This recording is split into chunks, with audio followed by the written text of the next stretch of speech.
მე ვთამაშობდი ფეხბურთს და სადღაც ალბათ 1 წელი პაუზა მქონდა ფეხბურთის რაღაც დაემთხვა მოვლენები ისეთი რომ რაღაც პაუზა გავაკეთეთ ამ ფეხბურთზე და 51 სკოლაში ვსწავლობდი, როდესაც მოვიდნენ სკოლაში გია კუბლაშვილი და პაატა ნარიმანიშვილი. და შემოგთავაზეს რაგბის სიარული. ეს პერიოდია, მე-9 კლასი, მე-9 კლასი სადღაც.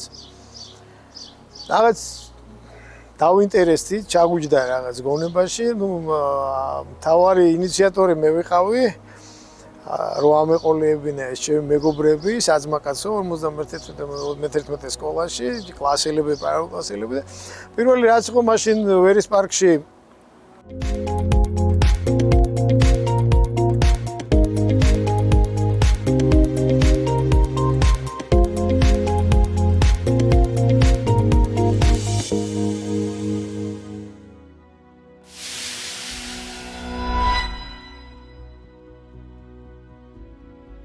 იყო ადგილი, სადაც შეგვეძლო რომ გვენახა, კასტები ჰქონდათ მოტანილი გია კუბლაშვილის და პაატა იყო თუ ღლონტი იყო, მაგრამ მეშლება ღლონტი იყო, გია ღლონტი და გია კუბლაშვილი იყო. პაატამ მე მოგვიანებით. გია ღლონტი და გია კუბლაშვილი იყვნენ. და გვაჩვენეს პირველად სამხრეთ აფრიკელების თამაში, თქვა გვანახეს ის პირველი მსოფლიო ჩემპიონატი. ძალიან ისეთ საინტერესო მოგონებაა და არ ვიცი, რაღაცა მოხდა რომ მომინდა ამ რაგბის თამაში და ისეთი უწყინარი ტყუილიც უთხარი ჩემს ბაკაცებს რომ 1 წელი თუ ვითამაშოთ მომავალწელს იტალიაში წაგვიყვანენ. მოკლედ ავიყოლია ძალიან ბევრი და ესე დაიწყო ჩემი რაგბის კარიერა სტუტკალაკის სტადიონზე. მაშინ ასაკობრივი გუნდი მხოლოდ ლელოს, ქუთაის და ივერიას ყავდა. წამოწყება იყო და სიახლე იყო აკადემიაში, სამხატვრო აკადემიის ახალგაზრდული გუნდი და ამ ახალგაზრდული გუნდის მთელი შემადგენლობა იყო მთელი ჩემი სამეგობრო, მე და დაგვემატენ დოლიძელები, ძალიან კარგი ბიჭები, დიდუბლები და როგორც ხდება ხოლმე, ეს შევიკარით გუნდი. ესე დაიწყო ჩემი რაგბთან ურთიერთობა. მაშინ ძალიან რთული პერიოდი იყო, არა მარტო სპორტისთვის, საერთოდ ქვეყანაში იყო ძალიან რთული სიტუაცია. ძალიან ძნელი იყო საერთოდ რამეზე გეფიქრა, დაგეგეგმა, რამე გეგმას გაყოლოდი. მე ვსწავლობდი ეკოლოგია ბუნებათა სარგებლობაზე, სარგებლობის ფაკულტეტზე. პარალელურ რეჟიმში უკვე ამ პერიოდში ბათუ კევლიშვილის რეკომენდაციით გადავწყვიტე ბავშვების ვარჯიში. ეს ის პერიოდია უკვე ლელოში ვარ, როგორც მოთამაშე. იმიტომ რომ რაღაც გარკვეული პერიოდის შემდეგ აკადემიას ეს ახალგაზრდული გუნდი უკვე დაეშალა. მე არ მახასიათებს საერთოდ სულ მქონდა ერთი რაღაცის მიმართ ერთგულება და მოკლედ სანამ ორივე გიამ და პაატამ ძალით არ დამიყენეს საკითხი რომ მოკლედ აღარ იყო თქვათ ჩემი ასაკის გუნდი და უნდა მიმეყო გადაწყვეტილება გადავსულიყავი სადმე და იმ პერიოდისთვის ჩემი მეგობრები ვერელები ლელოში თამაშობდნენ და მოკლედ გადაწყვეტილება მივიღე რომ გადავსულიყავი ლელოში, იმიტომ რომ გუნდი აკადემიაში აღარ იყო. არ ვიცი, შეიძლება და ისედაც გადასულიყო ადამიანი, მაგრამ რატომღაც სულ მქონდა რა ეს შინაგანი განცდა, რომ რაღაც ის სიყვარული და ერთგულება ჩემთვის უფრო პრიორიტეტული იყო და მაშინ მით უმეტეს სამყვარულო იყო რაგბი და ინტერესი იმის, რომ სადღაც ან ფული აგვეღო, ან რაღაც ინტერესი ქონდა და არ ქონდა. მოკლედ ამ პერიოდში უკვე ლელოში ვარ, ლელოში ვთამაშობდი და პარალელურ რეჟიმში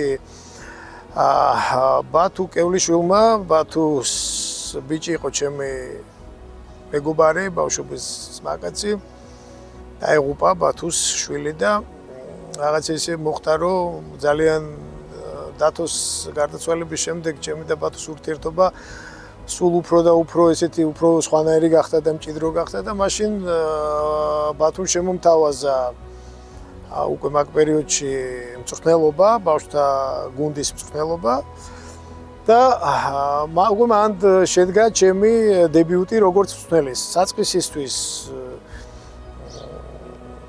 გიზო ურუშაძე იყო მაშინ ლელოში მწვრთნელი, მას ვეხმარებოდი. ჩემი პირველი ასაკი იყო 83-84-იანების ასაკი. ეს არის მეკო კვირიკაშვილის, ოტარ ბარკალაიას, მამუკა გორგოძეს თაობა, მამუკამ ცოტა გვიან დაიწყო კალათბურთიდან გადმოვიდა. და ნუ ამ პერიოდს შემთხვევა უკვე მანდვე ბათუკევლიშვილის იდეა იყო და მან რჩევა მომცა რომ პარალელურად ფიზკულტურის ინსტიტუტი იყო, მე კვალიფიკაცია შეიცვალა და ფიზიკური აღზრდისა და სპორტის აკადემიად გადაკეთდა. ანუ მეორე კურსზე ვიყავი ეკოლოგია ბუნებრივ სარგებლობაზე, როდესაც პარალელურ რეჟიმში ჩავაბარე ფიზკულტურის ინსტიტუტში. ნუ ამის შემდეგ რაღაც პერიოდი უკვე რო გავიდა, დადგა რაღაც პერიოდი, სადაც უნდა არჩევანი გამეკეთებინა, ან მეცნიერება, ან რაგბი, ორივე ერთად უკვე მაღალ საწყისებზე გამორიცხულია, იმიტომ რომ ორივე მოითხოვს ძალიან დიდ დროს თავგანწირვას, იმიტომ რომ თავგანწირვა რაც რაგბშია, ისე ყველაფერში თავგანწირვა რაც ნიშნავს, რომ შენ უნდა თავი მიუძღვნა იმას, პრიორიტეტები აერჩიო, იმ პრიორიტეტებს უნდა მიყვე. ანუ კომფორტის ზონიდან უნდა გამოხვიდე და რომ დადგა რაღაც გარკვეული პერიოდი, მე უკვე არჩევანი გავაკეთე და რეგბისკენ გამოვედი, მაგრამ ის პერიოდი, აი 3-4 წელიწადი, ნუ აი რაღაცა იყო ძალიან გიჟური პერიოდი რა და რთული. მაშინ რა იყო რაც კრავდა ამ ერთიანობას, თუნდაც თქვენ რა გამოძრავებდათ იმისკენ რომ თავი გადაგედოთ ორი უნივერსიტეტი, მწვრთნელობა და ფუტსალს თამაში. რა იყო ის რაც ამ ყველაფერს გაკეთებინეთ? ამაზე ბევრჯერ მიფიქრია, იცით და ერთი პასუხია ამას, უპირობო სიყვარული. უპირობო სიყვარული, რატომ ეხა მაგას ვერ გეტყვით, არ ვიცი. ამ სპორტს აქვს ალბათ რაღაც ეს დამახასიათებელი, რაც უპირობოდ ამ სპორტის სიყვარულში გითხრევს. საერთოდ სიყვარულიც ხო ეს არის რა, ურთიერთობაც ეს არის, ხა ძმაკაცობა არის სიყვარული და ეს ყველაფრის სიკეთის კეთება უნდა იყოს უპირობო და არა რაღაც გამორჩენის მიზნით, ხო? ეს რო ბუნებრივად ხდება და არა თქვა კონკრეტული რაღაც პირობის გამო ეს ძალიან დიდად განსხვავდება. მაშინ არ იყო არანაირი ინტერესი არ იყო, როგორ გითხრათ, ჩემი თაობის მოთამაშეც, მწვრთნელიც, აი რო გავიხსენოთ, მაშინ არ იყო ამდენი არც მწვრთნელი და არც მოთამაშე. ახალგაზრდული ნაკრები სულ ერთი იყო, რომელსაც წელიწადში ერთი აქტივობა ჰქონდა და ამ ერთი აქტივობის დროს იკრიბებოდა, ისიც მოგვიანებით ჩამოყალიბდა, თორე იყო პერიოდი საერთოდ არ იყო, იყო ეროვნული ნაკრები და მწვრთნელები იყვნენ სუთიცე ჩამოსათვლელად, ყველა ერთმანეთს ძალიან კარგად ცნობდით, ასაკოვანიც, საშუალოც და დამწყებიც და ვერავინ ვერ იტყვის, რომ ვიღაცას ჰქონდა განსაკუთრებული პირობა, ან ვიღაცა ამას იმიტომ აკეთებდა, ხელფასის გამო აკეთებდა და მე უამრავი მაგალითი ვიცი, ჩემი წინამორბედების, ჩემზე ასაკოვანების, ჩემი ასაკისეც ადამიანები, ვინც აი მართლა ზოგს ახლიდან მოქონდა თანხა, ზოგი რომელ ხელფასზეა საუბარი, არაფერი არ იყო. ამიტომ პასუხი არის ერთი, სიყვარული, უპირობო სიყვარული. და ძალიან მსიამოვნებს რომ მახსენდება ეს პერიოდი და მე მგონია ნებისმიერ იმ ადამიანს ვინც ამ პერიოდში აი ესე უპირობოდ რაგბს ემსახურებოდა, ყველასთვის ძალიან ემოციურია ეს ამბავი და საამაყოა ნამდვილად რა. აი ბათუ კევლიშვილი თამამად შემიძლია მე ვთქვა რომ არის ქართული რაგბის პატრიარქი, ადამიანი რომელიც მის ყველა ეტაპზე ყოველთვის გლობალურად და ყოველთვის ფართოდ მასშტაბურად ესმოდა რაგბისთვის რა იყო საჭირო და ერთ-ერთი მთავარი მაგალითი და ინიციატორი იყო ეს ადამიანი. სულის ჩამდგმელი ყოველთვის ერთ-ერთი პირველი ვინც დაიწყო ამ ბავშვთა და მოზარდთა ამ რაგბის მნიშვნელობაზე არა მხოლოდ საუბარი, უშუალოდ მოქმედება და უშუალოდ ამ მოქმედების საქმეში გადაყვანა და მერე სისტემატიზაცია.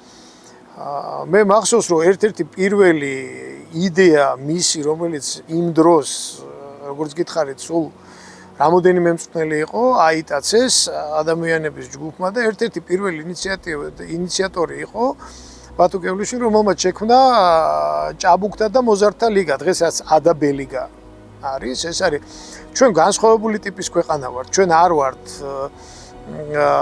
ტიპიური ანგლო-საქსური წყობის ქვეყანა, ან ფრანგული, ან თქვა სამხრეთ ამერიკული.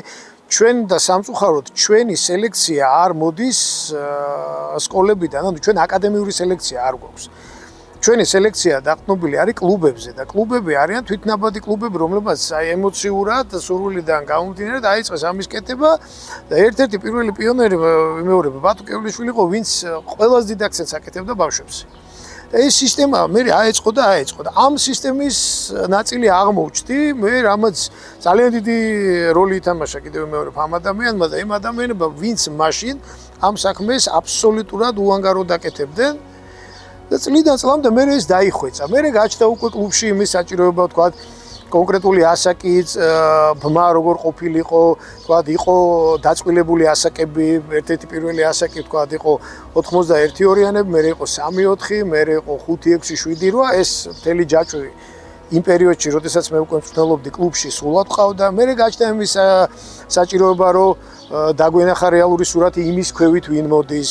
ჩვენ ყოველთვის ერთ-ერთ პატარა საიდუმლოს გავამხელ, ერთ-ერთ პატარა ესეთი ლელოს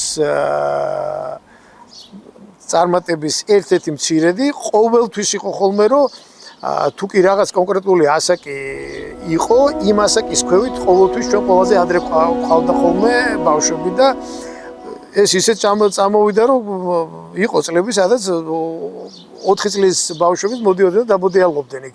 ერთობოდნენ ხო, რომ რეგბის სწავლებაზეა. მოედანზე ერთობოდნენ ბურთით ხელში და ეს ჯაჭვი წლიდან წლამდე დაიხვეწა, ნელ-ნელა იხვეწებოდა. მე როგორ გაჩნდა იმის საჭიროებები, რომ მეტი მწვრთნელი დაგვეინტერესებინა, უკვე ჩვენი წიაღიდან გამოსული მოთამაშეები, ვინც თავი დაანება და თქვა სურვილი გამოთქვა, მარტო სურვილი არა, პედაგოგიკა უდიდესი რამ არის, რაც არ უნდა ისწავლო, თუ შინაგანად პედაგოგი არ ხარ, ბავშვთან ურთიერთობა ურთულესი პროცესია და აქ ხდებოდა ხოლმე თვითგამორჩევით, ვიღაცა თქვა იწყებდა, ვიღაცა აგრძელებდა, ვიღაცა თქვა ვერ ართმევდა თავს და აი ნელ-ნელა ჩამოყალიბდა ის დიდი ჯაჭვი და ვერტიკალი, რასაც დღეს ქვია, თქვა კლუბი ლელო, რომელიც არ არის ხოლმე კლუბი, ეს არის თუ შეხედავთ ახლა არის ყველაზე მსხვილი დონორი ქართული რაგბის და შეხედოთ ბოლო 10 წლის განმავლობაში საერთო საჭიროების 70%-ით არის წარმოდგენილი ეს კვლევა ჩატარებული. ეს პროცესი ერთი დღით არ იყო, მუდმივად ხდებოდა ხოლმე კლუბში ამის განხილვა, ამა თუ იმ თამაშის სეზონის განხილვა, საჭიროებების წამოწევა, სად გვიჭირს, სად უნდა ამოვწიოთ, იყო ხოლმე ასაკები, სადაც ჩავარდნები ქონდა და აი მართლა ფეხით გვაქვს შემოვლილი სკოლები და სხვადასხვა სპორტები და მცდელობები, რომ მოთამაშეები თქვათ დაინტერესება, თუ თქვათ პირველი მეორე ნომერი არ იყო იგივე ჭიდაობაში ცოტა რთულად არის. უამრავი სამუშაო ტარდებოდა იმ დროს, როდესაც თითქოს ძალი ხრდა რომ შეგეხედა ეს თვითდინებით მიდიოდა. ალბათ ეს არის ეს ერთ-ერთი წარმატების საფუძველი ამ კლუბის, არის ძალიან დიდი როლი იმის, რომ ოჯახური მდგომარეობა ყოველთვის იყო ლელოში და ყოველთვის სიყვარულზე, ურთიერთპატივისცემაზე და პატიოსნებაზე იდგა, ეს პასუხობები ყოველთვის მნიშვნელოვანი იყო ლელოსთვის და დღემდე რჩება. პრაქტიკოსად ჩემი მუშაობის დაწყება დავით კილასონიასთან, ახალგაზრდული 19 წლამდე ნაკრების მთავარი მწვრთნელი იყო, ღმერთმა ნათელში ამყოფოს. დათო და ლევანი მგელაძე იყვნენ და მე მაშინ პრაქტიკოსად მათთან ამ ნაკრებში ეს იყო 80-91-იანები და 81-ორიანების ასაკი. აი ამ პერიოდში დავიწყე უკვე მაგათთან ერთად სიარული ვარჯიშებზე დასწრება, თქვა დაკვირვება და აი პირველი ნაბიჯები მანდ იყო. ნუ ერე მოყვა იმის შემდეგ მე პაატასთან უკვე ასისტენტად 19 წლამდეში და ნუ ერე მეეწყო და მეეწყო. ფაქტობრივად არ დარჩენილა არც ერთი ასაკობრივი და ინსტანცია, სადაც მწვრთნელად არ ყოფილიყავ. ერთ-ერთი ყველაზე მნიშვნელოვანი ამბავი იყო 2004 წელიწადს სოფლიო რაგბმა აიღო სადავეები ხელში, მაშინ იყო ფირა და იყო აერბი. ანუ აერბიმ აიღო სადავეები, იმდენად პოპულარული გახდა ამ 19 წლამდე ნაკრებების სოფლიო ჩემპიონატი, რომ მანამდე ფირას ეგიდით ტარდებოდა და 2004-ში უკვე გადაწყვეტილება 3-შივე მიიღეს და 3-ში ჩვენ ასპარეზობაზე იყო დამოკიდებული რა ადგილს დავიკავებდით და იმის და მიხედვით მე ლაგდებოდა ტოპ ჯგუფები შემდეგ წელს უკვე 2004-ში რომელიც უნდა ჩატარებულიყო უკვე აერბის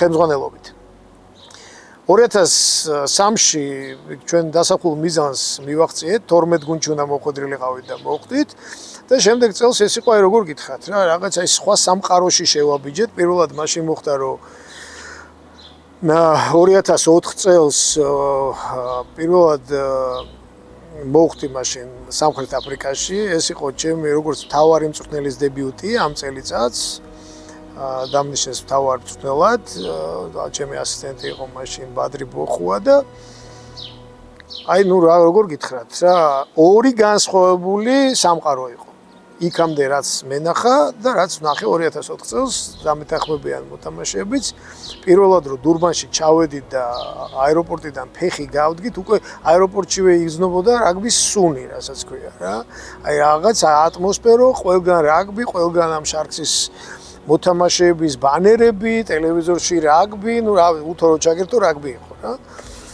და ეს იყო შოკი რა კულტურული შოკი ჩვენთვის და არაჩვეულებრივი დახვედრა მოგვიწყვეს აი იყო ცა და დედამიწა ორგანიზაციის კუთხით აი სასწაული ორგანიზაცია ნუ სასტუმროს ხარისხი იგივე კვება სტადიონები ნუ იქ სულ გავგიჟდე 2 დღით ადრე ჩავედით და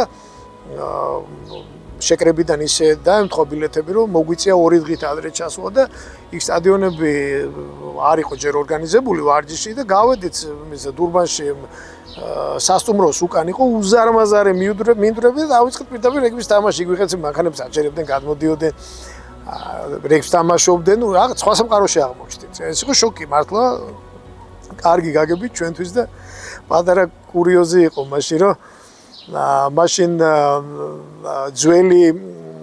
ძველი მოდელის ძველი წლის მოდელები სუპერ რაგბის მაისურები ორგანიზაციას უკეთებდა ზაზა ქასაშვილი და მაშინ ეს მაისურები ჩვენ მოგცეს როგორც სავარჯიშო მაისურები და მთელ ნაკრებს ჰქონდა 2 მაისური ესე კრუსაიდერსის მაისურები და მის ჰაილენდერსის და ჩიფსის და ეს გვეცვა ხოლმე და გაგიჟდა ეხა იქ თან სამხრეთ აფრიკაში იქაური ფრანჩიზების მაშინ კეცი იყო ლაიენზის მაგალითად შარქსი თქვა რაღაცა გასაგებია მაგრამ ის მაისური ძალიან ის იყო და ჯერ ვერ მიხვდეთ რა მოკლედ მე მაგალითაციაობა იყო მაგ მაისურებზე რა ბიჭებზე თხოვნა გაცვლა მთელი ამბავი და მოკლედ ყველაზე მაგარი ემოცია რაც იყო მაშინ იყო ის რომ ჩვენ შევძელით მაგ წელს რომ იტალია დაგვემარცხებინა ძალიან რთული იყო ჩვენთვის აი მართლა რაღაც სადღაც მოვხდით ძალიან სიახლე იყო ჩემთვის როგორც მწვრთნელისთვის და მოთამაშეებისთვის სულ სხვა დონე იყო თამაშისაც ორგანიზაციის და იმ წელს მოახერხეთ ის რომ დავრჩით მოუგეთ იტალიას და რეიტინგით სხვათა შორის არგენტინაზე ზევით დავჯექით იქ ცუდი რამე მოხდა ირლანდია მოეხსნა ეგ ბავშვი რომ დაიღუპა გულით პირველ თამაშზე და მოხდა ისე რომ ამ ერთი გამარჯვებით ჩვენ დავრჩით ეს იყო ძალიან დიდი ემოცია ჩვენთვის და ძალიან დიდი გამოცდილება და გულის წვეტა და იმედგაცრუება იყო მომავალ წელს რო გამოვარდით იმიტომ რომ ძალიან ბევრს საუბრობდი მაშინ და რომ ჩამოვედი 2004-ში რეალურად დავინახე განსხვავება ჩვენსა და ამ მაღალი დონის არაგბო ქვეყნებს შორის და იქ დავშვეს საკითხები რეგბის კავშირში რომ ეს სერიოზული პრობლემა იყო რომ შემდეგ წელს ჩვენ სერიოზული პრობლემა შეგვექმნებოდა თუ ცოტა სხვანაირად არ მიუდგებოდით ნუ მოისმინეს გასაგებია რაზეც შეგვეძლო რეაგირება გავაკეთეთ მაგრამ ყველაზე ცუდი ის იყო რომ ფაქტურად ჩვენ შემდეგ წელს გამოვარდით იქიდან ბოლო თამაშისთვის 19 მოთამაშე ძლივს შევაგროვე იმ ხელა პრობლემები ჰქონდა 5 თამაში სულ სხვა ინტენსივობა იყო ეს იყო ახალი ნაბიჯები ახალი სამყარო სადაც ჩვენ თავი უნდა დაგვემკვიდრებინა და თუ კი პირველ წელს შევძელი და მოდი ვთქვათ ესე ვთქვათ ბევრ რამეში გაგვიმართლა კიდეც მეორე წელს ჩემთვის ძალიან მტკივნეული იყო რომ ვერ შევძელი თამაშს მოგება და გამოვარდით ამ ჩემპიონატიდან, ანუ დავქვეითდით ესე ვთქვათ, ქვედა ლიგაში. ეს 2006-ში. არა, 2005-ში. 4-ში მოვიგეთ, 5-ში დავქვეითდით. პირველი ჩემპიონობა იყო 2004 წელს. ეს იყო ორი თაობის, სამი თაობა შეიძლება ითქვას ნაზავი, ესე იგი ძირითადად 81 ორიანების და 3-4-იანების თაობა. ამათი ნაზავი, ყველა ეს მოთამაშე ჩვენ კლუბურ სისტემაში გამოვლილი იყო რამოდენიმე გამონაკლისის გარდა, რომელიც მოგვიანებით დაგვემატენ სულ რამოდენიმე მოთამაშე. დანარჩენ ეს ის თაობა, ეს ფინალი, ამ ფინალში ძალიან დასამახსოვრებელი და ემოციური ფინალი იყო, ჩემთვის ჯერ დინამო სტადიონზე იყო, თვითონ მოვლენა იყო, რომ იქ ფინალში მოგვიწია თამაში და მამუკა გორგოძე, ოთარ ბარკალაია, მერაბ კვირიკაშვილი, საწყალი ზაზა ვალიშვილი გარდაცვლილია. მიშა სუჟაშვილი თამაშობდა მაშინ. სამი ნომერი იყო ბურჯი, ძალიან დიდი როლი ითამაშა. რეზო ბელქანია, ანუ ესე იგი ეს ის თაობა ძალიან ბევრი ყოველ ჩამოთვალ გამორჩება მაინც ვინმე და ლაშა ფირფილაშვილი ნაკრებშიდაც იყო მაშინ და მე ანაადრევად დაანება თავი. ეს ის თაობა, რომელმაც ესე იგი პირველი ლელოს ბავშვთა ასაკის ერთ-ერთი პირველი თაობა 1, 2 და 3-4-იანების, რომლებიც ერთად ამოვედით მოკლედ პირველი ლიგა მოვიგეთ და გადასათამაშებელი თამაში მაშინ ქუთაის მოუგეთ არ იყო მარტივი თამაში და ამოვედით უმაღლეს ლიგაში. იმ წელსვე ჩვენ თასის ფინალი ვითამაშეთ და ბათუმთან დავაგეთ, სულ ბავშვები ვიყავით მაშინ. და 2004-ში უკვე ეს ფინალი ვითამაშეთ აკადემიასთან, მაშინ აკადემია ფინანსურად მეტნაკლებად გამართული გუნდი იყო, მაშინ იმედიელი იყო მათი გენერალური სპონსორი და ძალიან დიდი ემოცია იყო, პირდაპირ გეტყვით. აიყო ამის წარმატების საფუძველი, ეს იყო მართლა ის თაობა, რომელმაც ერთად გაიარა ბავშვობა, მოზარდობა, მერე პირველი ლიგა და უმაღლესი ლიგის ეს ჩემპიონატი ჩვენთვის იმ თაობისთვის არის მართლა დაუვიწყარია და სულ სხვა ემოციაა, სულ სხვა დამოკიდებულება და ასე შემდეგ.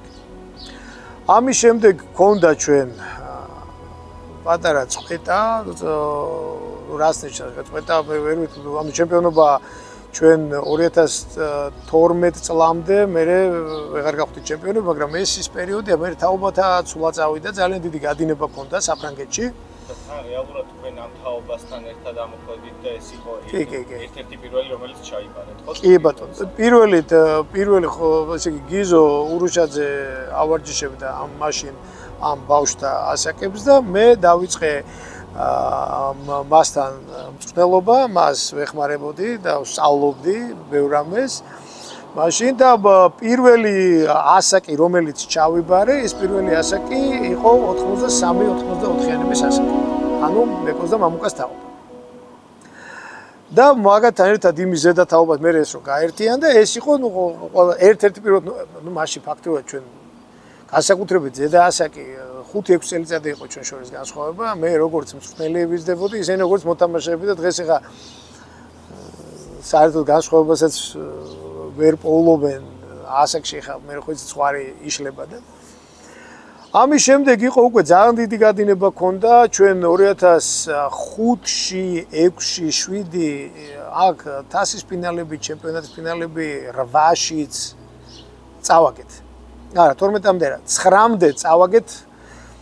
ფაქტიურად ესე იგი 5, 6, 7, 8, 5 ფინალი წავაგეთ. თასის და ჩემპიონატის და ეს იყო ყველაზე დიდი რთული პერიოდი ჩემთვის, იმიტომ რომ ამ გადმოსახედიდან რო უყურებ პირდაპირ გეტყვით რომ არც ერთ იმ ფინალში არათ უნდა მომეგო, ალბათ გუნდთან ერთადაც არ უნდა ყოფილიყავთ, იმდენად ახალგაზრდული გუნდი ყავდა და ალოგიკური იყო რა, მაგრამ მაშინ ძალიან მტკივნეულად განვისწრდით კლუბის და მე პირადად, იმიტომ რომ ამ პრობლემებს ჩემში ხედავდი რომ როგორ ვერ ვიგებდით ამ დროს ახლა ახალგაზრდული გუნდით კაცებთან თამაში ურთულეს პროცესი. და 2008-ში, როდესაც ფინალი წავაგეთ, ჩვენ მაშინ ლოკომოტივთან წავაგეთ, იმ წაგებული თამაშის შემდეგ გადამულად 28 თამაში მოვიგეთ შემდეგ წელს. ყველა თამაში უპირობოდ მოვიგეთ. ეს იყო მართლა ერთ-ერთი ოქროს თაობა. აქ უკვე ვიტო კოლელიშვილი ქვედა ასაკიდან დაგვემატა, იყო არანორმალურად კარგი მონაცემების და ეს ჯანზე და ეს უკვე ის პერიოდია, ილო მაისურაძე ჩამოვიდა, მიშა სუჯაშვილი თამაშობდა. უკვე ის დრო იყო, რომ ჩამოვყალიბდით რაღაცა, აი კაცურ გუნდად, ანუ კაცური ჯანიც იყო, ახალგაზრდული ჟინიც იყო და ის ყველაზე მთავარი რაც იყო, გუნდურობა, სიყვარული, ურთიერთობა, ოჯახური გარემო, რომელიც არასოდეს არ დაუტოვებია ლელო აი ამ გარემოს. ეს იყო ერთად აღებული მართლა რაღაც საოცარი ეს პერიოდი და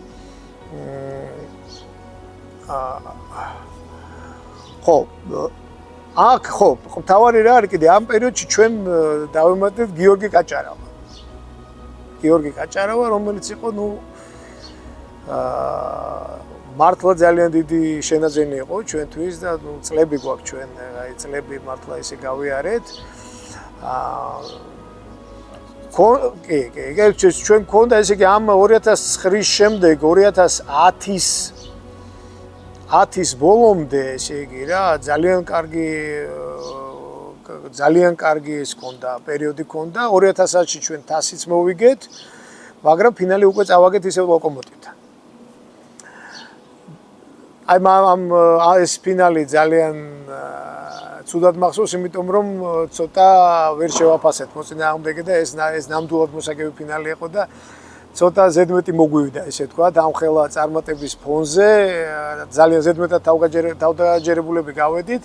მართალია თასი მოვიგეთ, მაგრამ ჩემპიონატი წავაგეთ მაგ წელს და აი ამის შემდეგ მოდის უკვე ის 4 წლიანი ქონდა მე ჩავარდნა ფინანსური, იმიტომ რომ იმ პერიოდში მოხდა ეს არმიის აღძევება და არანორმალური ეს ფინანსების ჩასხმა ამ კლუბში და ეს კლუბი გახდა რაღაცა ნაკრების ტიპის კლუბი, რომელიც ყველა საუკეთესო მოთამაშე კლუბებიდან გადაიყვანეს და აი ეს პერიოდი ქონდა ჩავარდნა საიდანაც უკვე შემოდის შემდეგი თაობა, ეს არის ესე იგი ეს თაობა ესე უკვე ჩვენ ყავს ეს 7-რვიანების, აი ხმალაძის, კოჭოიას ეს თაობა ეს უკვე 99-ში ამ გუნდით მოვიგეთ ეს ჩემპიონატი და შემოდის უკვე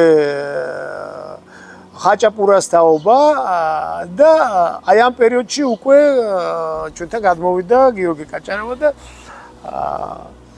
თავიდან ავაწყეთ ესე ვთქვათ ეს საჩემპიონო გუნდი და აი ამის შემდეგ იყო ეს 4 წელიწადი გადაბმულად რომ მართლა უშანსოდ დავტოვეთ ჩვენი კონკურენტები მიუხედავად იმისა რომ არანორმალური სხვაობა იყო ბიუჯეტში და ჩვენთვის არ იყო ადვილი იმ ფინალების მოგება ჩვენ რო სამდღიან შეკრებაზე შევდიოდით ჩვენი ოპონენტები ორკვირიანი თურქეთის შეკრებიდან ჩამოდიოდნენ და მახსოვს ეს მომენტები ძალიან საინტერესო პერიოდი იყო და ისეთი კარგი დასამახსოვრებელი იყო რომ ეს 4 წელიწადი ფაქტიურად ერთი ცხოვრებით ვიცხოვრეთ თელმა კლუბმა, გუნდმა და ეს არის მოკლე ისტორია, ამაზე მოკლედ ძნელია მოყვე, მაგრამ ძალიან ბევრია მოსაგონარი. ჩვენი ოპონენტები, ვინც სხვადასხვა ეტაპზე ნახევარფინალში თუ ფინალში რამოდენიმე გუნდი ნამდვილად ვიცი ვის დაგვიმარცხებია, ჩვენი მაქსიმალური ხელფასი, მაგათი მინიმალური ხელფასის ტოლს 2-იც კი არ ყოფილა. ამას თელი პასუხისმგებლობით ვიძახი და არავისთვის არაფრის დასადამტკიცებას არ ვაპირებ, მაგრამ იმ ბიჭებმა, რომლებმაც გამოიარეს ჩემთან ერთად. ყველამ ძალიან კარგად იცოდა, ჩვენ არავიზე განსაკუთრებული პირობა არ ქონია, არც ფინანსები, არც შესაძლებლობები, ჩვენ ქონდა უფრო მეტი ერთმანეთის სიყვარული, სურვილი და პრიორიტეტები ცოტა სხვანაირად ქონდა. ის ჩვენი თავგანწირვა მანდ გადიოდა. და ჩვენ გამოვდიოდით კომფორტის ზონიდან და თუნდაც ძალიან მტკივნეული ყოფილიყო და არ იყო ადვილი. მე მიწევდა პირადად საუბარი მოთამაშეებთან, თქვენ წარმოიდგინეთ ახლა რომ ორჯერ ზედიზედ რო ჩემპიონი ხარ გავხდარი და მესამე წლის დასაწყისში რო იცი რომ ბიუჯეტში სერიოზული დეფიციტი გაქვს და პრობლემები გაქვს ფინანსური და რომ უნდა დაჯდე და მოთამაშეს იმაზე ელაპარაკო რომ ხელფასი იგივე ექნება და ვერ მოუმატებ და აი როგორი ასახსნელია წარმოიდგინეთ რა. და მადლობა ყველა იმ ადამიანს ვინც აქ ამ კლუბის სიყვარულით გამოიარა. ერთადერთი პასუხი ის არის რომ არასოდეს არ მიმიცია არავისთვის იმის საფუძველი რომ თქვა ვინმე განსხვავებულ პირობაში ჩამეგდო და ან საკუთარი თავი ან ვინმე კლუბში ყველა მიცოდა რაც იყო ის ქონდა და ის უნდა გვეკეთებინა ერთად და აქამდე მოვიდა დღეს სამწუხაროდ შეიცვალა ბევრი რამე მე ვერ გეტყვით რომ უკან რო დამაბრუნოთ იმ პირობებში შევძლებ იგივეს გაკეთებას რაც მანამდე გავაკეთე და იგივე ეხება ამ ბიჭებსაც მე მქონდა აი ურთულესი აი ერთ-ერთი მტკივნეული მომენტი როდესაც პირდაპირ მოთამაშეებთან მივსულარ და მეთქე რომ გამორიცხულია თუ გაქვთ შანსი წადით იმიტომ რომ შანსი არ აქვს ჩვენ მეტი არ შეგვიძლია აი ესეთი მომენტში და ძალიან ბევრი მოთამაშე აი როგორ გითხრათ რა აი ბოლომდე ეპოტინებოდა იმას რომ აი ყველაფერს გაიღებდა ოღონდ დარჩენილიყო მაგრამ არის სადაც როდესაც ოჯახზე გადის და როდესაც ელემენტარულად არსებობაზე და იმაზე მიდის რომ დაარჩე თუ რეგბში თუ საერთოდ დაანებორებს თავი ძალიან ძნელია ამის გაკეთება და მე აბსოლუტურად ყველა ეტაპზე ამის მონაწილე ვიყავი და აი ურთულესი ხუმრობთ კიდევაც რომ ამ ჩემპიონობას მოყვებოდა სამი რამ პირველი ძალიან დიდი ემოცია და კეიფი ბანკეტზე და მეორე დღეს ამ კეიფს მოყვებოდა ნაბახუსები პახმელია თავის ტკივილი ერთი და მესამე თავის ტკივილი როგორ იშოო ფინანსები და ზღაპარი ხალხო რომელ სპონსორინგზეა საუბარი სპონსორინგი ყველა სპონსორინგი დიდიათის დონეზე ყოველთვის გადიოდა პირად ურთიერთობებზე და იმ ემოციაზე და ძალიან დიდი მადლობა მათ ვინც ამ წლების განმავლობაში კლუბში გვერდზე გვედგა და გვიდგას ერთ-ერთი აუცილებლად კაპაროლია გამოსარჩევი იმიტომ რომ არ ვიცი რა ოჯახი ეს გამრეკლები რომლებიც თავზე არის ემოცია არა ეხლა თუ ჩვენ ეხლა სპილო გვეხატებოდა თუ არა კაპარულის მის რა ქვია გაყიდვები ან აიწეოდა თუ ან ჩაიწეოდა ნებისმიერი კომერციული სპონსორინგი გადის ემოციაზე სიყვარულზე და პასუხისმგებლობაზე და არა იმაზე რომ